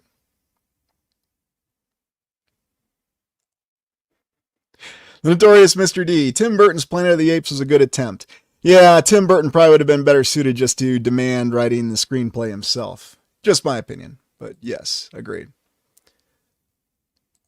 Donna Marie. In a Roman bathhouse in the United Kingdom, they found some of the purple. Very intoxicating. That would be a jamming spot. Yeah, and it's interesting what they find and where. Oh, thanks, RB. I appreciate that. Okay, so we're going to go on a quick break, 2-minute break, and we're going to transition to look at the Catacombs of Rome. So this is the last image of the official necropolis below St. Peter's. But prior to going on break, let me get up one of those images of the Catacombs of Rome. and it probably will suit your expectations. And it's a little creepy, so it's not too bad. You know, I've shown creepier images. But when you look at this, and we'll just lead this off before we go on break, I want you to really look at these catacombs, and these are the official catacombs. Now, it doesn't really matter which one, because does anybody know how many catacombs they have around Rome? There's quite a few. We'll just look at a couple examples. But think about how much trouble, Philippi sleeping bunks. It's actually what it looks like more than catacombs, doesn't it? Think about how much trouble they went through before they could actually be prepared to use these catacombs. Something is missing, the organ machine. Actually, it's funny you say that. Funny and disturbing at the same time, because we do have images that tell us a little bit differently. Kathy. Looks like a rib cage. All right, well, prior to going on break, here's a thought I'm going to leave you with. And that is, there was actually a movie that we talked about quite recently, and I think I talked about it in one of the more recent explorations, that used these catacombs as an inspiration to design the interior of something. So we'll go on break, and we'll see you in 2 minutes. And before we go on break, just be sure you hit that like button and support the channel, and I appreciate everyone being here. And we're really getting to it. So we're going to look at the Catacombs of Rome, then we're going to look at the secret archives of the Vatican, and then we're going to talk about the theories that we have. So hit that like button. We'll go on a 2-minute break. I'll put on the Monty Python music for you, and we'll go to the catacombs. And we're going to be taking a look at the Catacombs of Rome. Now, this is where we start to get into the difficult area. And what I told you to talk or think about while I was gone is, what film did this inspire? Well, there's a statement that the set designer and the visualist for the film Fire in the Sky, that was an alien abduction movie from 1993, D.B. Sweeney and Robert Patrick back in the day. Ah, yes, a lot of people forgot about D.B. Sweeney. Anyway, they designed the entire interior of the alien ship. It was based on the inspiration of these catacombs. And you might recall, if you've seen that movie, some rather terrible things happened during that abduction scene. Now, I can't recommend the movie because the rest of it tended to be a little bit of a disrupted waste of time, but the alien abduction scene and then the scene on the ship was really good. So watch it for that, if nothing else. Now, this is what we'd expect to see with catacombs. At least this is what's put in our mind. But I want to ask you, how much trouble would somebody have to go to? How much logistical trouble to actually dig out these catacombs? First, to dig out the tunnels, but then to dig out each of the so-called burial chambers. Why would anybody do something like that? Yeah. Jamie summarizes it very nicely. It was terrifying. Oh, and thanks for that, New West Reset, and welcome to the new members. I appreciate that. Brendan Wood, they look like body-length shelves. Yeah, they do, don't they?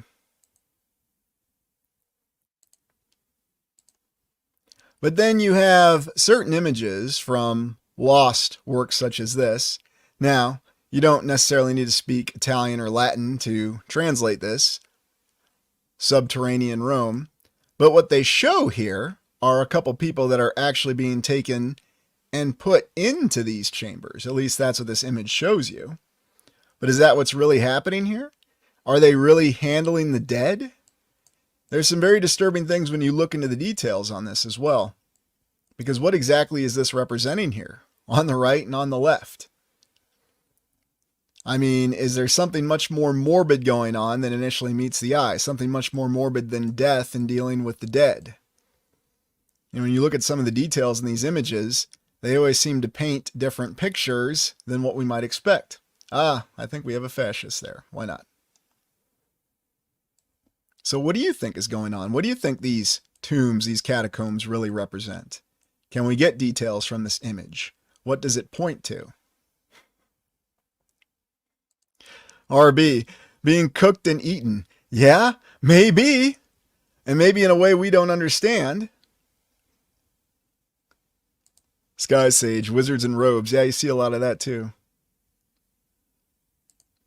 Jamie Griffin, yeah, bring out your dead. And remember what that scene was famous for. I'm not dead yet. Okay, well, I'm not going to hesitate. So you have all these shelves, and then you have this drawing that shows you what's happening to people who may or may not be dead. Yes, who knows for sure. It's very disturbing what may be going on here. But then, of course, in these catacombs, yes, you have it, your classic death shrine. The death shrine. In other words, our trophy. Because why else would somebody arrange all these skulls and all these bones? And as if it's not enough that they went to all the trouble to dig out these tunnels, dig out each of these crypts, at least that's what we're told they are, then they went to the trouble of removing all the remaining flesh from these bodies and then nicely stacking these bones. Now, how much effort and time went into that? And why would anybody bother with that, first and foremost?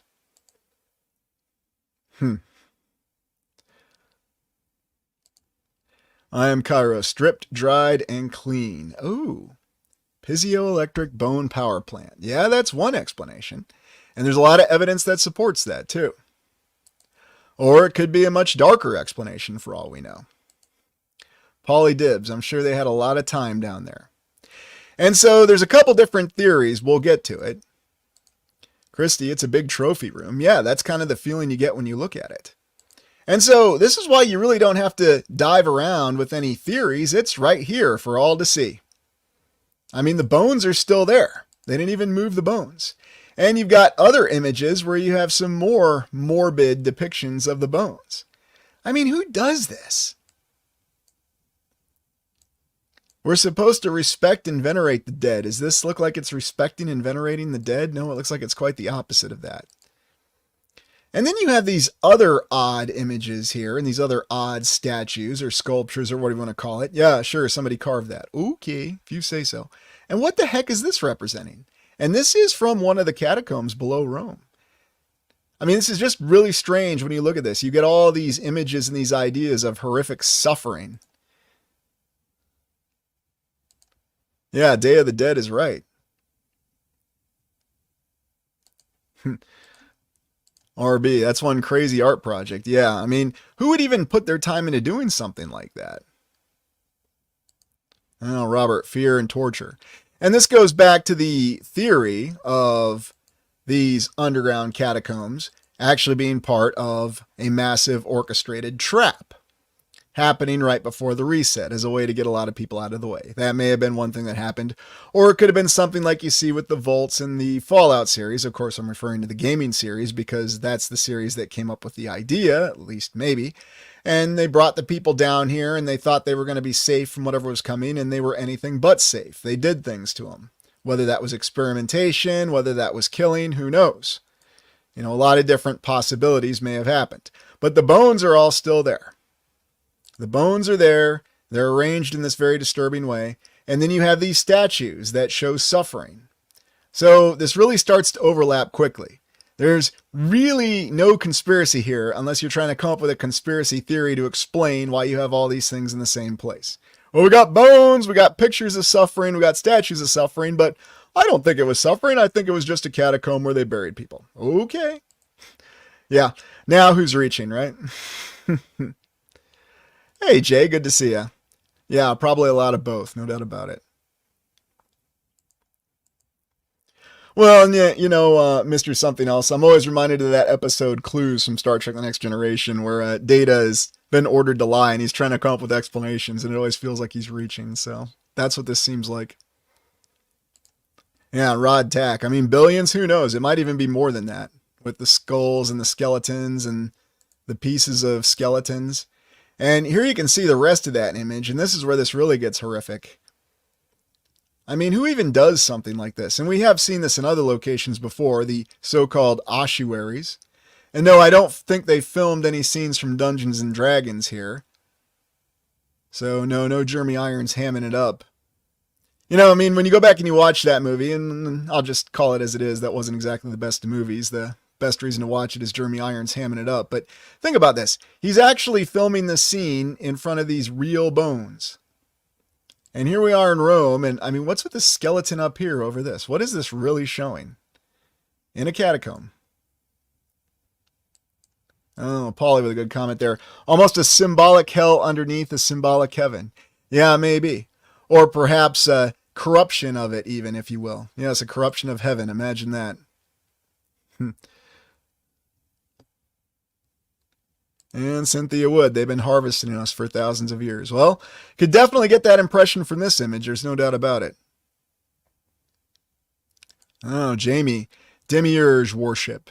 That could well be too. Oh, TL Spud. As above, so below.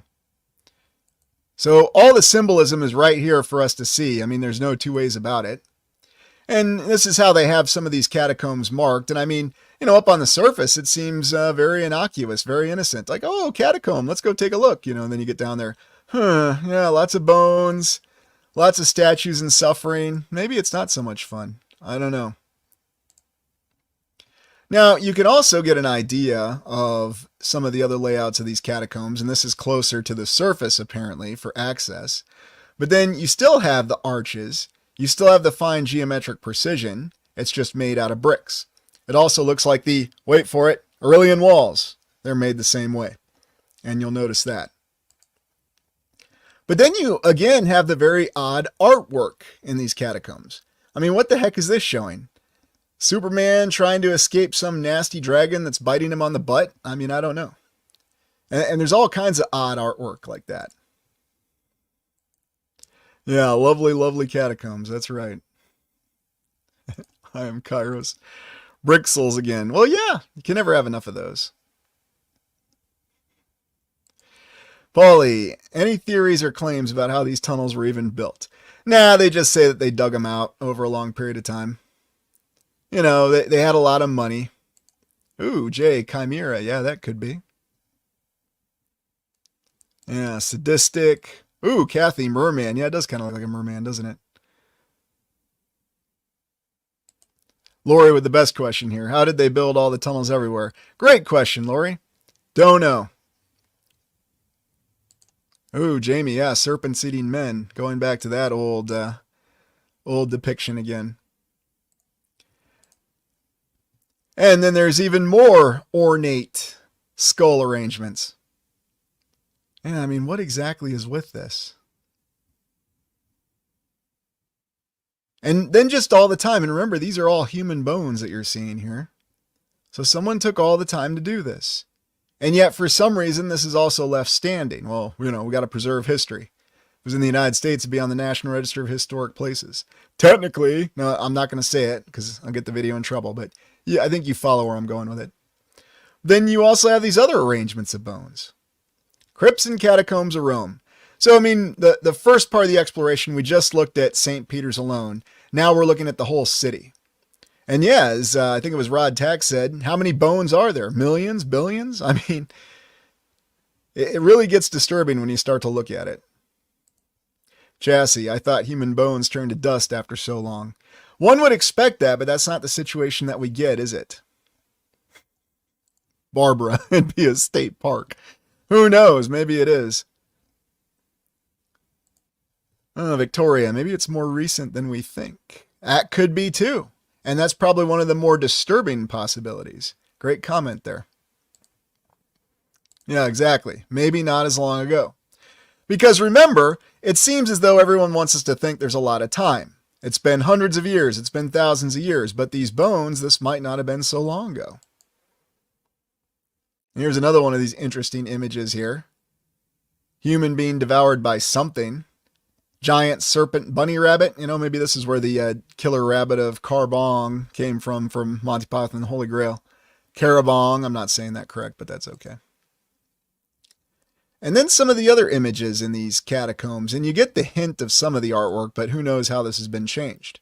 And it's a great consideration. How old is it? What's it really reflecting? Iliad, maybe 300-ish years, yeah. Well, thank you, New West Reset. I greatly appreciate that. And definitely looking forward to more of your impression on these things in the future. The Vorpal Bunny. Yeah, it sounds like a new antagonist. Maybe that'll be the next Doctor Who villain when Doctor Who gets brought back by Disney for another season. Who knows? Who knows? Ooh. Vaughn. Yeah, legend. That's a great film. I reckon Ridley Scott really made the good films, too. Not that I'm saying he doesn't anymore. And then you have other interesting looks like this. You know what I mean? This could be Rome. This could be China. I've seen these kind of layouts all over the place in catacombs and crypts.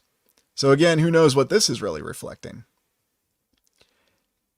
And maybe this is really the oldest part for all we know, but we don't know. Who knows what forces these have been subjected to. Oh, here you have the three fates, past, present, future, or maybe something else. Again, the strange artwork that's in these catacombs. Well, good, Sydney. I'm glad you're laughing and having a good time. I know this can be a little bit of a heavy topic, so I'm trying to lighten it up a little bit. Space Fraggle, Communion with the Dead. Yeah, no doubt about it. Lori Russell, nope, not stacking all those. It is sad. RB, those pics of the old cities with empty streets make me wonder. You and me both. And that's where you have to ask that question, where did the people go? What happened to them? Well, we may be getting a lot of clues here.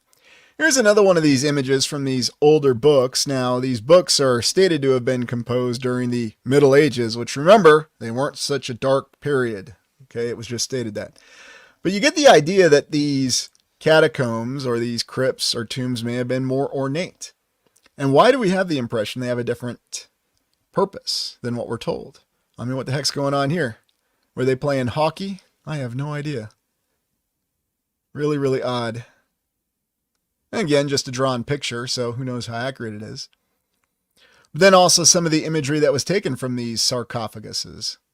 These crypts that they had. Very, very strange. What exactly are we doing here?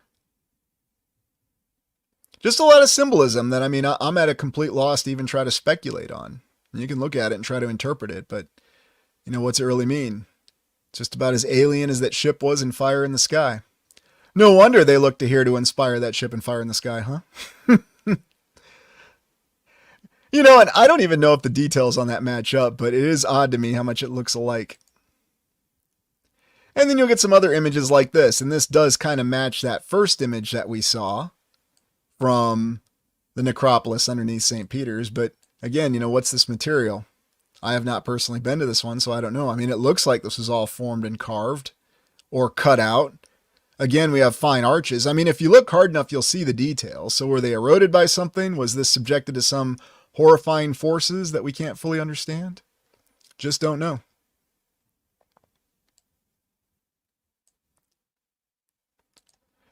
Yeah, Victor, you're right. That's probably exactly what they'd tell us it is now, is limestone. But just remember, if you have a limestone retaining wall, just a small section of it that breaks, it's prohibitively expensive to replace it, even with our modern technology. Julia, original Olympics were done nude. Yeah, that's what they say. That'd have been interesting, huh? Oh, Vaughn, sarcophagus, sarcophon, coffin for a king, pharaohs. Paulie, and who was the artist that designed all this great work? Yeah, good question on that. Brendan Wood, or nature is geometrically configured and they just use the energy to guide them. Oh, thanks, Robert. I appreciate that. Yeah, this is a great one.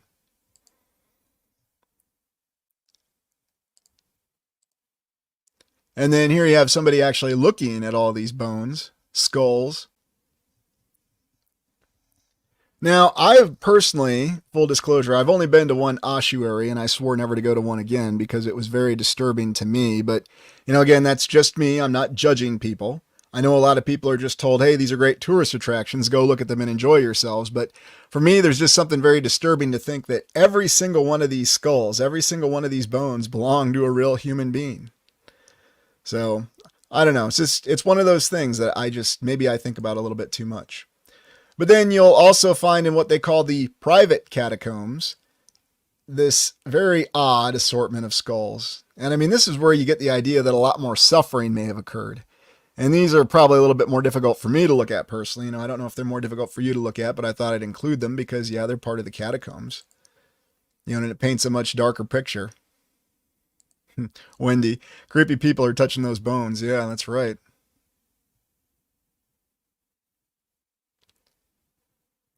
And Jamie, how could you concentrate on anything with wangers flying around everywhere? Yeah.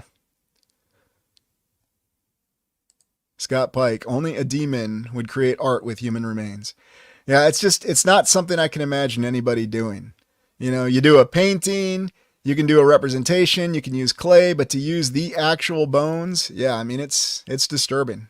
There's no two ways about it. And then I saved this for last with these catacombs. So you also have some of these more well-adorned skeletons that are actually jewel encrusted. Now, what the heck is going on here? And ideas on this. And first and foremost, who was even aware of this? Because a lot of people I talk to, and when I've talked to people about what's in the catacombs, they're not aware that there's actually skeletons that are, how do we say, adorned like this. Yeah, Albie, that was my first impression. Yeah, there we go, Crom. And I'm not wondering if, that was kind of something that inspired that as well. RB. Yeah, I guess you're right, RB.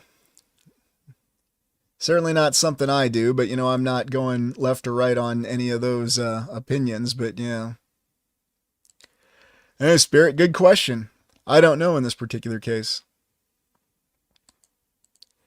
Yeah, very bejeweled. So was this a figure that represented somebody who was important in the previous civilization and somehow they managed to protect the skeleton? Or is it a figure who was corrupted? I don't know. I mean, you can look at some of the symbolism, and maybe we need a new branch of symbology to study this symbolism. But who knows? I mean, it could go either way on this one. Although, we just don't know what happened in the past. And maybe this is left up as yet another bit of a trophy, if you will. But who knows? I could be wrong. Why would you go to all this trouble to decorate a skeleton or a corpse like this? And then you can also get this feeling of claustrophobia when you go through some of these catacombs and these crypts. And so, again, you have to ask the question, was that so when people were put in these chambers? Because there are other accounts that say that they were put in the chambers alive. And you might remember there's several stories from certain famous authors that talk about people being buried alive. There's a term for it. I'm not going to say it because that'll get us all kinds of attention that I don't want. Julia S. Decorating ancestors. Yeah, that's one way to put it. And Joe, bones and jewels are both meaningless when the spirit is eternal. And I would certainly agree with that, Joe. I would certainly agree with that. Yeah, Christy, maybe we don't want to know. And maybe there are some things we're not meant to know. And this could be a good example. And this is another really odd image, some of the odd artwork in the catacombs. I mean, what exactly is this representing? I'm not even going to give you my impressions on this one. I mean, what do you think of this? I'd like to get your opinion on this one because, I mean, this is just really, really strange to me. What is this representing? Claustrophobia, try living on a Navy ship. Yeah, it's pretty cramped. Try hanging out in an M1A1 tank for a couple months. We'll see, Oh, Sky Sage, yeah. Cannibals. David, to sin and enjoy this material world. Huh. Anne-Marie Miller, what is the person in the sky presenting? An offering, it looks like? Huh. Kathy, how are we all going to fit in that little building? Oh, and Kathy might have happened upon it. So is there some sign or portent of doom? There's some terrifying event coming and we all need to get in here because this is where we're going to be safe. And then once you go into here, then you go to the catacombs and, we had the book earlier that showed you what happened to all the people that just walked down there on their own free will. Was there even any kind of reset? Or was it just something they were told that happened? And they all got told to go to the underground. You'll be safe in the underground. And then we know what happened to them in the underground. And then once all the people were out of the way, maybe that's when they imposed the physical destruction. I mean, who knows? You have different clues that tell you different things. Or, again, it could just be a work of art. A very disturbing work of art, but, that could be all it is. Yes, RB. Followers, groupthink. Such a powerful component, isn't it? Well, thank you, Sydney. I hope you're enjoying this live. Definitely a good topic. And then again, on the actual so-called crypts themselves, you have more of this fine detail. And what's this representing? Is this representing an entirely different group of people? And what's this figure here on the side? This is definitely something I'd like to see in person. But again, when you look closer up here, you might recall that there's certain symbols that also appeared on my favorite building. Uh-huh. I mean, what is this? Really, really odd. You know, you have this one coloring, this one type of material here, but then you have this other coloring. And then you also have some odd masks down here. Very strange. And what is this made out of? Is this marble? Is this something else? Just another one of these odd images that come out of these catacombs. Barbara. Yeah, it may be carved from bone for all we know. Yeah, Wendy, I mean, it had to mean something. We just don't have any idea what it means, so. Yeah, the three with their heads turned.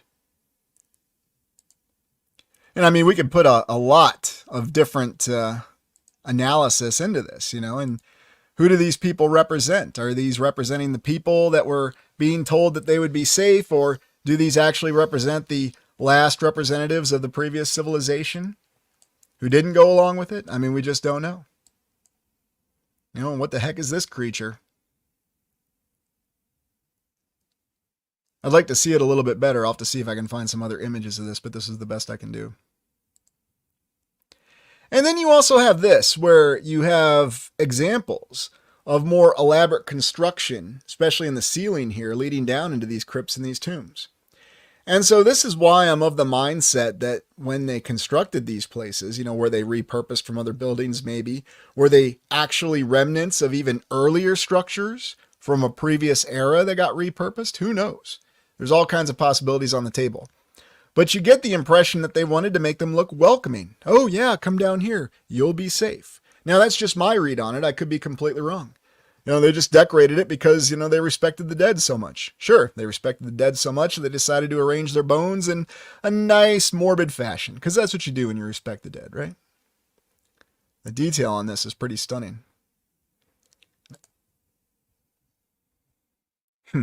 Polly, now why is it always an octagonal ceiling? Good question. I think you may be correct there, Anne-Marie. And we got an exploration coming up. We're really going to examine that in detail. Marie, repurposing old buried buildings, yes. You know, and if they had all those and the people saw comfort in them, then why not? James, nuclear winter shelters. Then they had to eat each other to survive? Yeah, it could have come down to that. You know, who knows what exactly happened? Officer Donut, yeah, it's a trap. Where's Admiral Akbar? It's a trap. And then in some of the other catacombs, you get representation such as this. You know, supposedly the more important people who were buried. Got a couple arrows here in the body, and then this very elaborate crypt or tomb. Oh, and I didn't get it in the image because it doesn't go up high enough. But yes, that is our familiar cartouche that we see all over the place. And then, of course, you just have certain churches or cathedrals that are over the catacombs, and they look like this.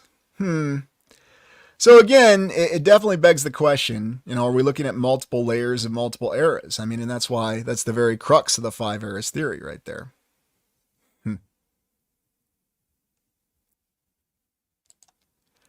Circular floor tiles. There's always something underneath. Yeah, that seems to be a truth. Yeah, and this is the kind of intricacy that you'll see with these catacombs and these crypts. So, Anne-Marie, I think the windows perhaps were not closed off at one time. No, probably not.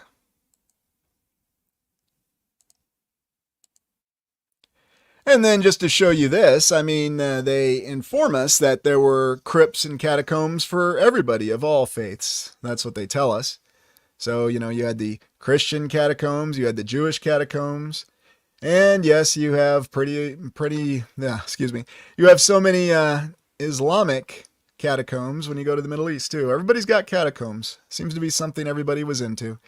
Again, if you take the official history at face value. So anyway, all in the Roman area. So if you get there, yeah, maybe you want to check out some catacombs. Now, give me 1 second here. Would you like to see a map? At least a sketch map of what these catacombs might look like. It's a little bit more intricate than you might think. And coming up right now. So yeah, what do you think about that? This is just one set of catacombs. You can see the Appian Way right over here. Yeah, just a little complex, don't you think? What's that look like to you? Oh yeah, always seeing a map's a good thing, isn't it, Polly? Now, I wonder how long it would take us just to poke around and find our way around these. Yeah, Kathy's right. And you are correct. It is a city. Total city, underground city. So maybe something from an earlier era, or maybe something that was built to be a city, underground. Yeah, I'm with Adam on this. It definitely looks more like a modern city map. And were they told that they were going to be safe here? I'm sure they had these maps and gave them to the people and said, here's where you need to flee to. And then here's another one. And so if you don't have these maps, if you don't have any idea what you're doing down there, you can quickly see how these can become labyrinths, random dead ends, and like maybe you work your way down this passage. Oh boy, how do I find my way out? I mean, yeah, they're a lot more complicated and a lot more complex than we like to think.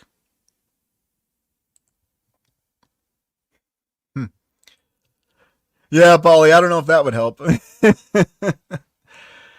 Anyways, okay. Well, that's it for the Catacombs of Rome. We're going to take a quick look at the secret Vatican archives. Because I had a feeling you might want to see something that's secret. And yes, they fully admit that these archives are secret. Now, before we go into those images, does anybody know what the official name of the secret Vatican archives actually is? And we start with this very sinister looking staircase. Oh yeah, it's always a spiral staircase, isn't it? Now let's see if anybody mentioned it. Chemical General, what if they were not underground when built? Very possible. And in some cases, very likely, depending on which underground we're looking at. Fairy Girl, Devil's Portal. No, not quite that obvious about it, but you do have to wonder.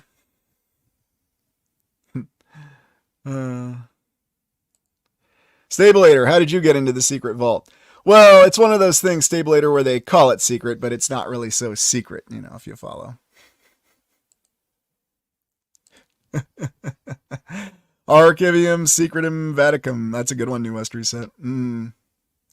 Okay, well, I'll tell you at the end. But anyway, this is one of the stairways. Let's see if we see any of the usual suspects in the symbols here. Yeah, we got some odd things. It's almost like I see some nagas, some snakes. Maybe I'm just seeing things, I don't know.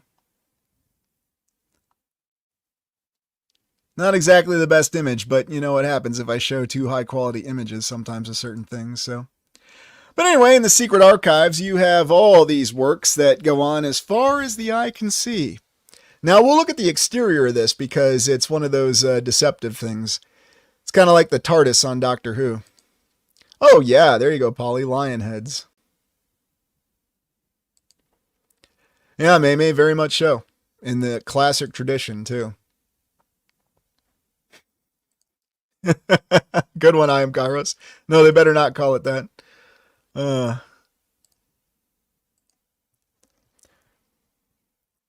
Yeah, this is the reading room. I guess you have to have a very nice, well-ordained, well-decorated reading room. Although, again, some of these images, you have to ask, what's this representing? Just incredible lighting and incredible beauty.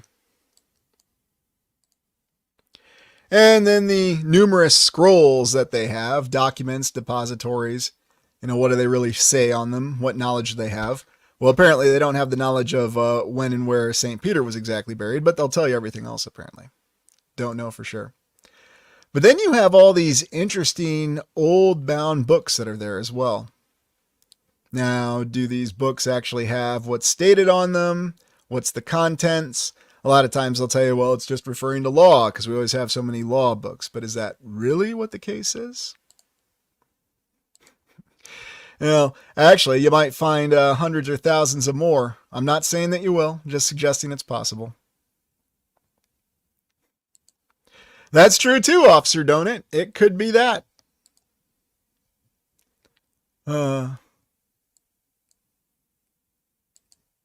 Polly almost looks like a mix of Hebrew and Latin. And it might be. You'll see all kinds of anomalies there. And yet, books from every time frame, bound from every time frame. And for our recent exploration, one of our historians told us that the best ways that we lose history is because books simply aren't copied. Well, you'll find all kinds of different works in this archive in different states of repair or disrepair, as it may be. How old is this paper? Another question I have is, why isn't it protected a little bit better? This is an official image. Now, I have not seen anything like this personally, but apparently they have lots of archives there. So who knows what they really have? Wendy, stolen loot. Yeah, may well be. Oh, that's a good point there. Yeah, what kind of smell would you get from that? Now, it gets even more interesting. Then you have these random symbols and then different figures that come up. Now, you can certainly attribute this to a different form of communication, another written form. I'm not going to say what it may look like. I'll leave you to draw your own conclusions, but you do see these in certain areas. And what do they really represent? Well, in simple terms, I don't know. I can guess. I'm not going to guess today. But I just thought I would share it with you. Because as somebody said, maybe we're not supposed to know everything. Yeah, it's a heck of a reading room. And then just, some of the artwork that they have. What's it representing? What is this all about? Guy with a red cape with, cherubs on him? Hard to say. Really, really strange. And funny you talk about the Voynich manuscript. Not the same language, but does look similar, doesn't it? And then there's all kinds of quote-unquote theories for what the Vatican may represent or what can happen there if you go too far in the secret archives. And what sort of things you might be summoning. And then, of course, just some of the treasures that you have. Yes, of course. That whole debate on, if the Catholic Church should actually have material goods or possessions. Should do a show on codified imagery. Yeah, Jamie, I'm probably going to get to that at some point. But it's just interesting seeing all these archives that they have. And here's where you have, I don't exactly know what the heck happened to these. What is this supposed to represent? Chewed up paper? Is it all tied together? It's really, really peculiar. And of course, this is in your basement, where you'll probably find the Ark of the Covenant. Joking, but who knows? Yeah, everything's melting in this one, Sky Sage. The paper, all of it.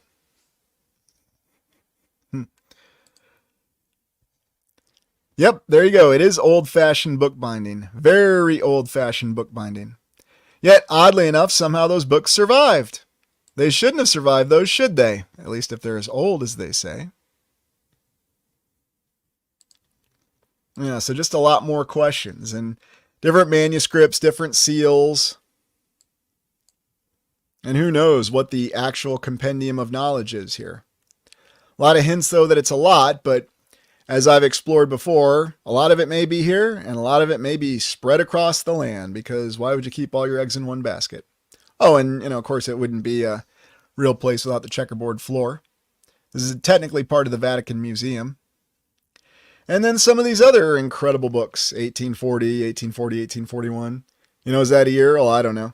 Someone tried telling me about Julian date on one of the comments, and I asked, well, what Julian year is it? Because, even if you have an I or a J, the Julian year is still a 4-digit year, but whatever.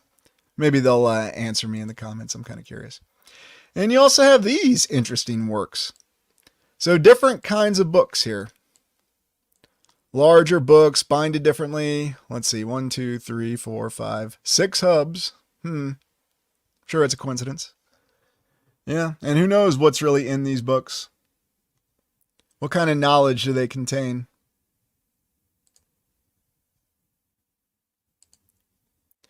Oh yeah, no doubt about it. It could prove that there's an entirely different dating system. Who knows? Yeah, what kind of knowledge? Couldn't tell you. I can only speculate. I have not looked through this archive personally. I would like to. I would very much like to. but I think we all would. Yeah, you're right, Brandon. Lifetime or 100 lifetimes. I am Kairos, record of the epochs. Somebody's got to have it, right?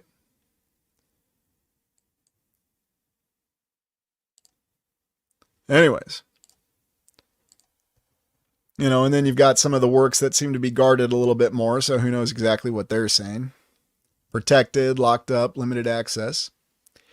And here it is. This is what the exterior looks like.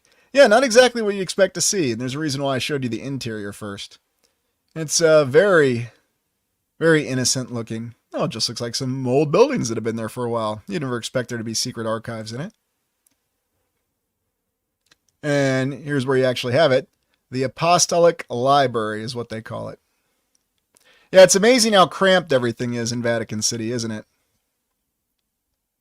How much they fit in that very small area. And then really what is in the underground. We only looked at what's purportedly under St. Peter's, but there could be a lot more for all we know.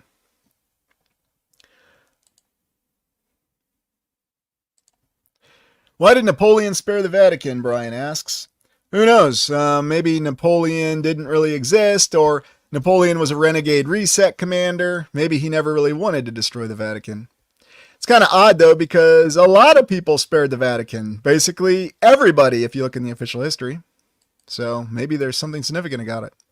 Although, on the other hand, they say it wasn't spared. I suppose it just depends on your perspective. All right. So let's go to the final part of our exploration. Theories of the Necropolis and theories of the Vatican. Because quite frankly, we stay on here, we could be here talking all night. Not that I'd mind that, but... So, we're going to bring up what's really going on with our current theory. So, stop screen, share screen, and this image that you're looking at, this is from the Second Vatican Council. Now, the Second Vatican Council was convened by Pope Paul VI in the 1960s, because, when else would it be? And the concern for the Catholic Church at that time was that it was losing touch with humanity. It was losing touch with the new secular pursuits of humanity. And so the Second Vatican Council was about really revising all the baseline doctrines of the Catholic Church to better connect with what they call the lay people. And therefore it happened in the early 60s.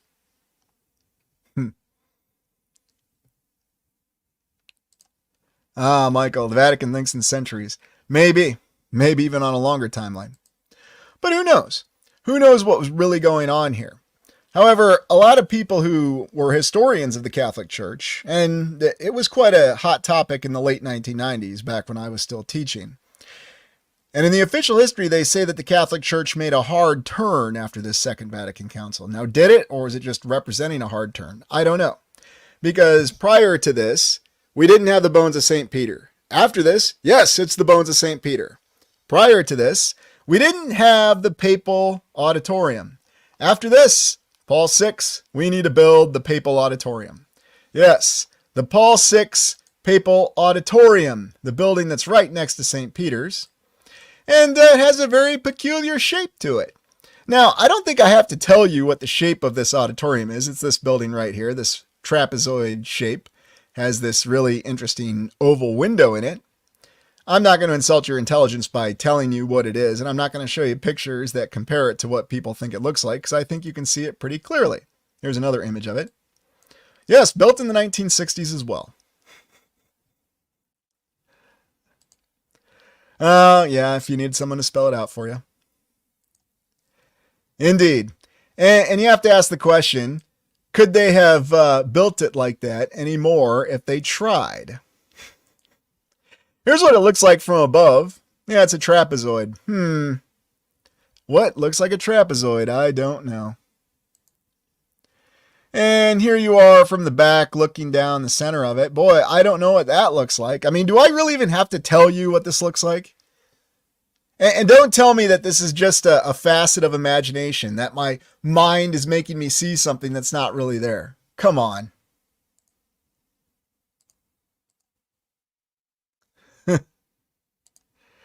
Yeah, exactly. But that's what people will say. There are people who really say that. Who really say, oh no, it doesn't look like the obvious. Now, obviously, the people that this was built for, the Pope, they saw this. They didn't say, oh my goodness, tear it down. It can't look like this. Oh no, they approved it and went with it. Oh yeah, there's different lighting schemes too. Yeah, doesn't that look really good in the red lighting scheme? Almost reminds me of another, never mind, I'm going to stop all in my head. I'm just going to keep my mouth shut here on this one. You can all clearly see what it is. I don't have to tell you. Windows are very interesting though. And they do represent something else. There's many different representations behind it. And then this is the actual opening photo when they opened the place in the 1960s. You got Pope Paul VI right there. The Pope that, one, directed the Second Vatican Council, and then two, directed the construction of this very interesting edifice. Oh, and if anybody's asking, yes, I very much think our civilization built this structure. No question about it. Yeah, a little black and white photo. Remember, we had photos that were from 10 and 20 years earlier that were colorized, but, it was the 60s, so it's hard to say. And this is about the closest thing you can get to a construction photo of it. And why is it we can't get a good construction photo even of a building like this? I don't know. But you can see the design was already apparent as they were building it. Yeah, I don't wonder, RB. I don't wonder. Yeah, I mean, why don't they just call it that? You may as well. Yeah, isn't it always? And I don't wonder, F in the chat, if this photo was just put out because it's very clear that this was something that was built in our time, but then they want us to question this too. I don't know. I really don't know. Why can't you get a good image of it? And it also has a little subsurface. Yeah, isn't this interesting? Very, very strange. And then you can see some of the diagrams, and I mean, even the diagrams show you what they were getting at. Very, very odd structure. Okay, and I saved the best for last. The altar, the sculpture that is behind the Pope. And whichever Pope it is, it doesn't really matter. This little sculpture is called the Resurrection. And we'll look at the explanation of it here in a moment, but yeah. Isn't this interesting? Who has seen this sculpture before? Yeah, pretty much. And just let you share all your thoughts, No, not at all, is it, Casey? No, and a lot of people don't, and I understand why.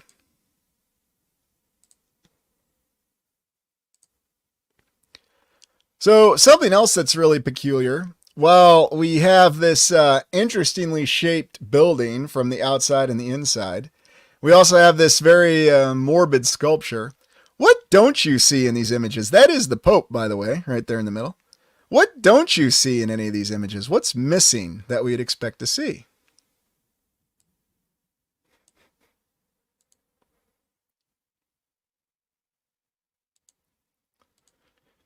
Yeah, I mean, there's many interpretations behind it. Ah, yes. No crosses. Very, very peculiar, isn't it? No crosses, no crucifixes, nothing. Closest thing you got are the Vatican guards. Yeah, it's very, very strange. Now here's another rendition of that wonderful work of art. And then some of the close-ups here. And this is probably the most disturbing imagery of all. I'm not going to linger on this too long. I mean, yeah, I don't know what the heck is going on here. Now, we'll talk about this in a second. But, yeah, I mean, sometimes you just don't have any words for some things. And I think this is one of those times. And then the final look. And here's the little excerpt we have on it. The Vatican commissioned Mr. Fazzini to provide a work for its modern auditorium. Remember, this is after the Second Vatican Council. The result was the Resurrection, a statue depicting Jesus rising from a nuclear bomb crater. Suddenly, there came to me the idea of Christ preaching peace for 2,000 years, and the place where he prayed for the last time, the olive grove of Gethsemane. And yes, that's a word, and yes, I'm intentionally mispronouncing it, and it's okay. I had the idea of depicting Christ as if he were rising again from the explosion of this large olive grove, peaceful site of his last prayers. He rises from this crater, I don't see a crater, torn open by a nuclear bomb. Why a nuclear bomb? An atrocious explosion, a vortex of violence and energy. The resurrection is molded in red bronze and yellow brass and measures 66 feet by 23 feet by 10 feet. You can't make this stuff up, can you? Anyways. You just can't make it up. You know, I'm never going to say anything more about that. So, not to linger on those images, but to go back to the original image that we have here of where this is. So, this is actually from St. Peter's, and you get the idea of St. Peter's being something very different than what this structure is down here. Yeah. And I think you're all saying it. And so, here's the question we have to ask. And this is where it comes down to the final theories. This is very obvious. I mean, this is so obvious, you have to ask the question, is this a magnet? Is this to divert our attention? Is this to keep our attention fixated on this? Is it all by design? I mean, because it is so unbelievably obvious, it's not even funny. And so that's the question I've always asked. Are the answers to be found here? Or is this really just a gigantic trophy, if you will? All these remaining structures, St. Peter's, the catacombs, they're displayed as trophies, and all this is just a representation to fix our attention on it. Because how could you not? How can you possibly justify or say anything about this that makes any sense? You really don't. So I don't think I have to say anything about it. It's all very obvious. The only question here is someone just bragging, if you will, in a way? I think they are. But there could be something much more hideous than we're seeing here than meets the eye. The other thing is, it does seem clear that our eyes are supposed to be here. And even doing this little exploration, it seems clear to me that this is where we're supposed to be looking. So we'll look here, but we'll look everywhere else too. Because I'm certainly not one to keep my eyes fixed in one place, as you've probably figured out. Atom bomb, it's revealing their agenda in plain sight. Ah, yes. And isn't it amazing how many people try to justify what's revealed in plain sight? And I think there is a lot of that going on.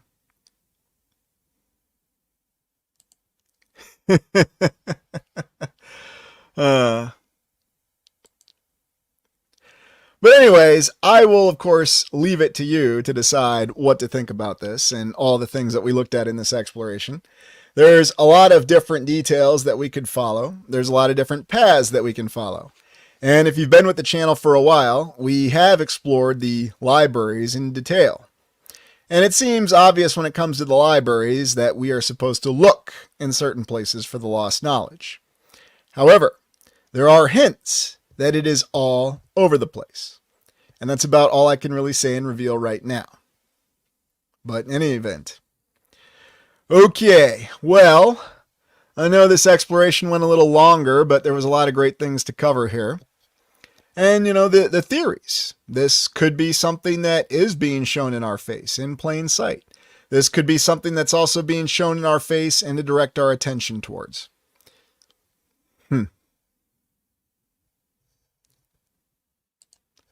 Don't keep my secrets. I don't have any secrets. I really don't. I'm as much in the dark as all of you are. I don't have any insider knowledge. When we do these explorations, it's all about trying to ask the right questions to find the right path.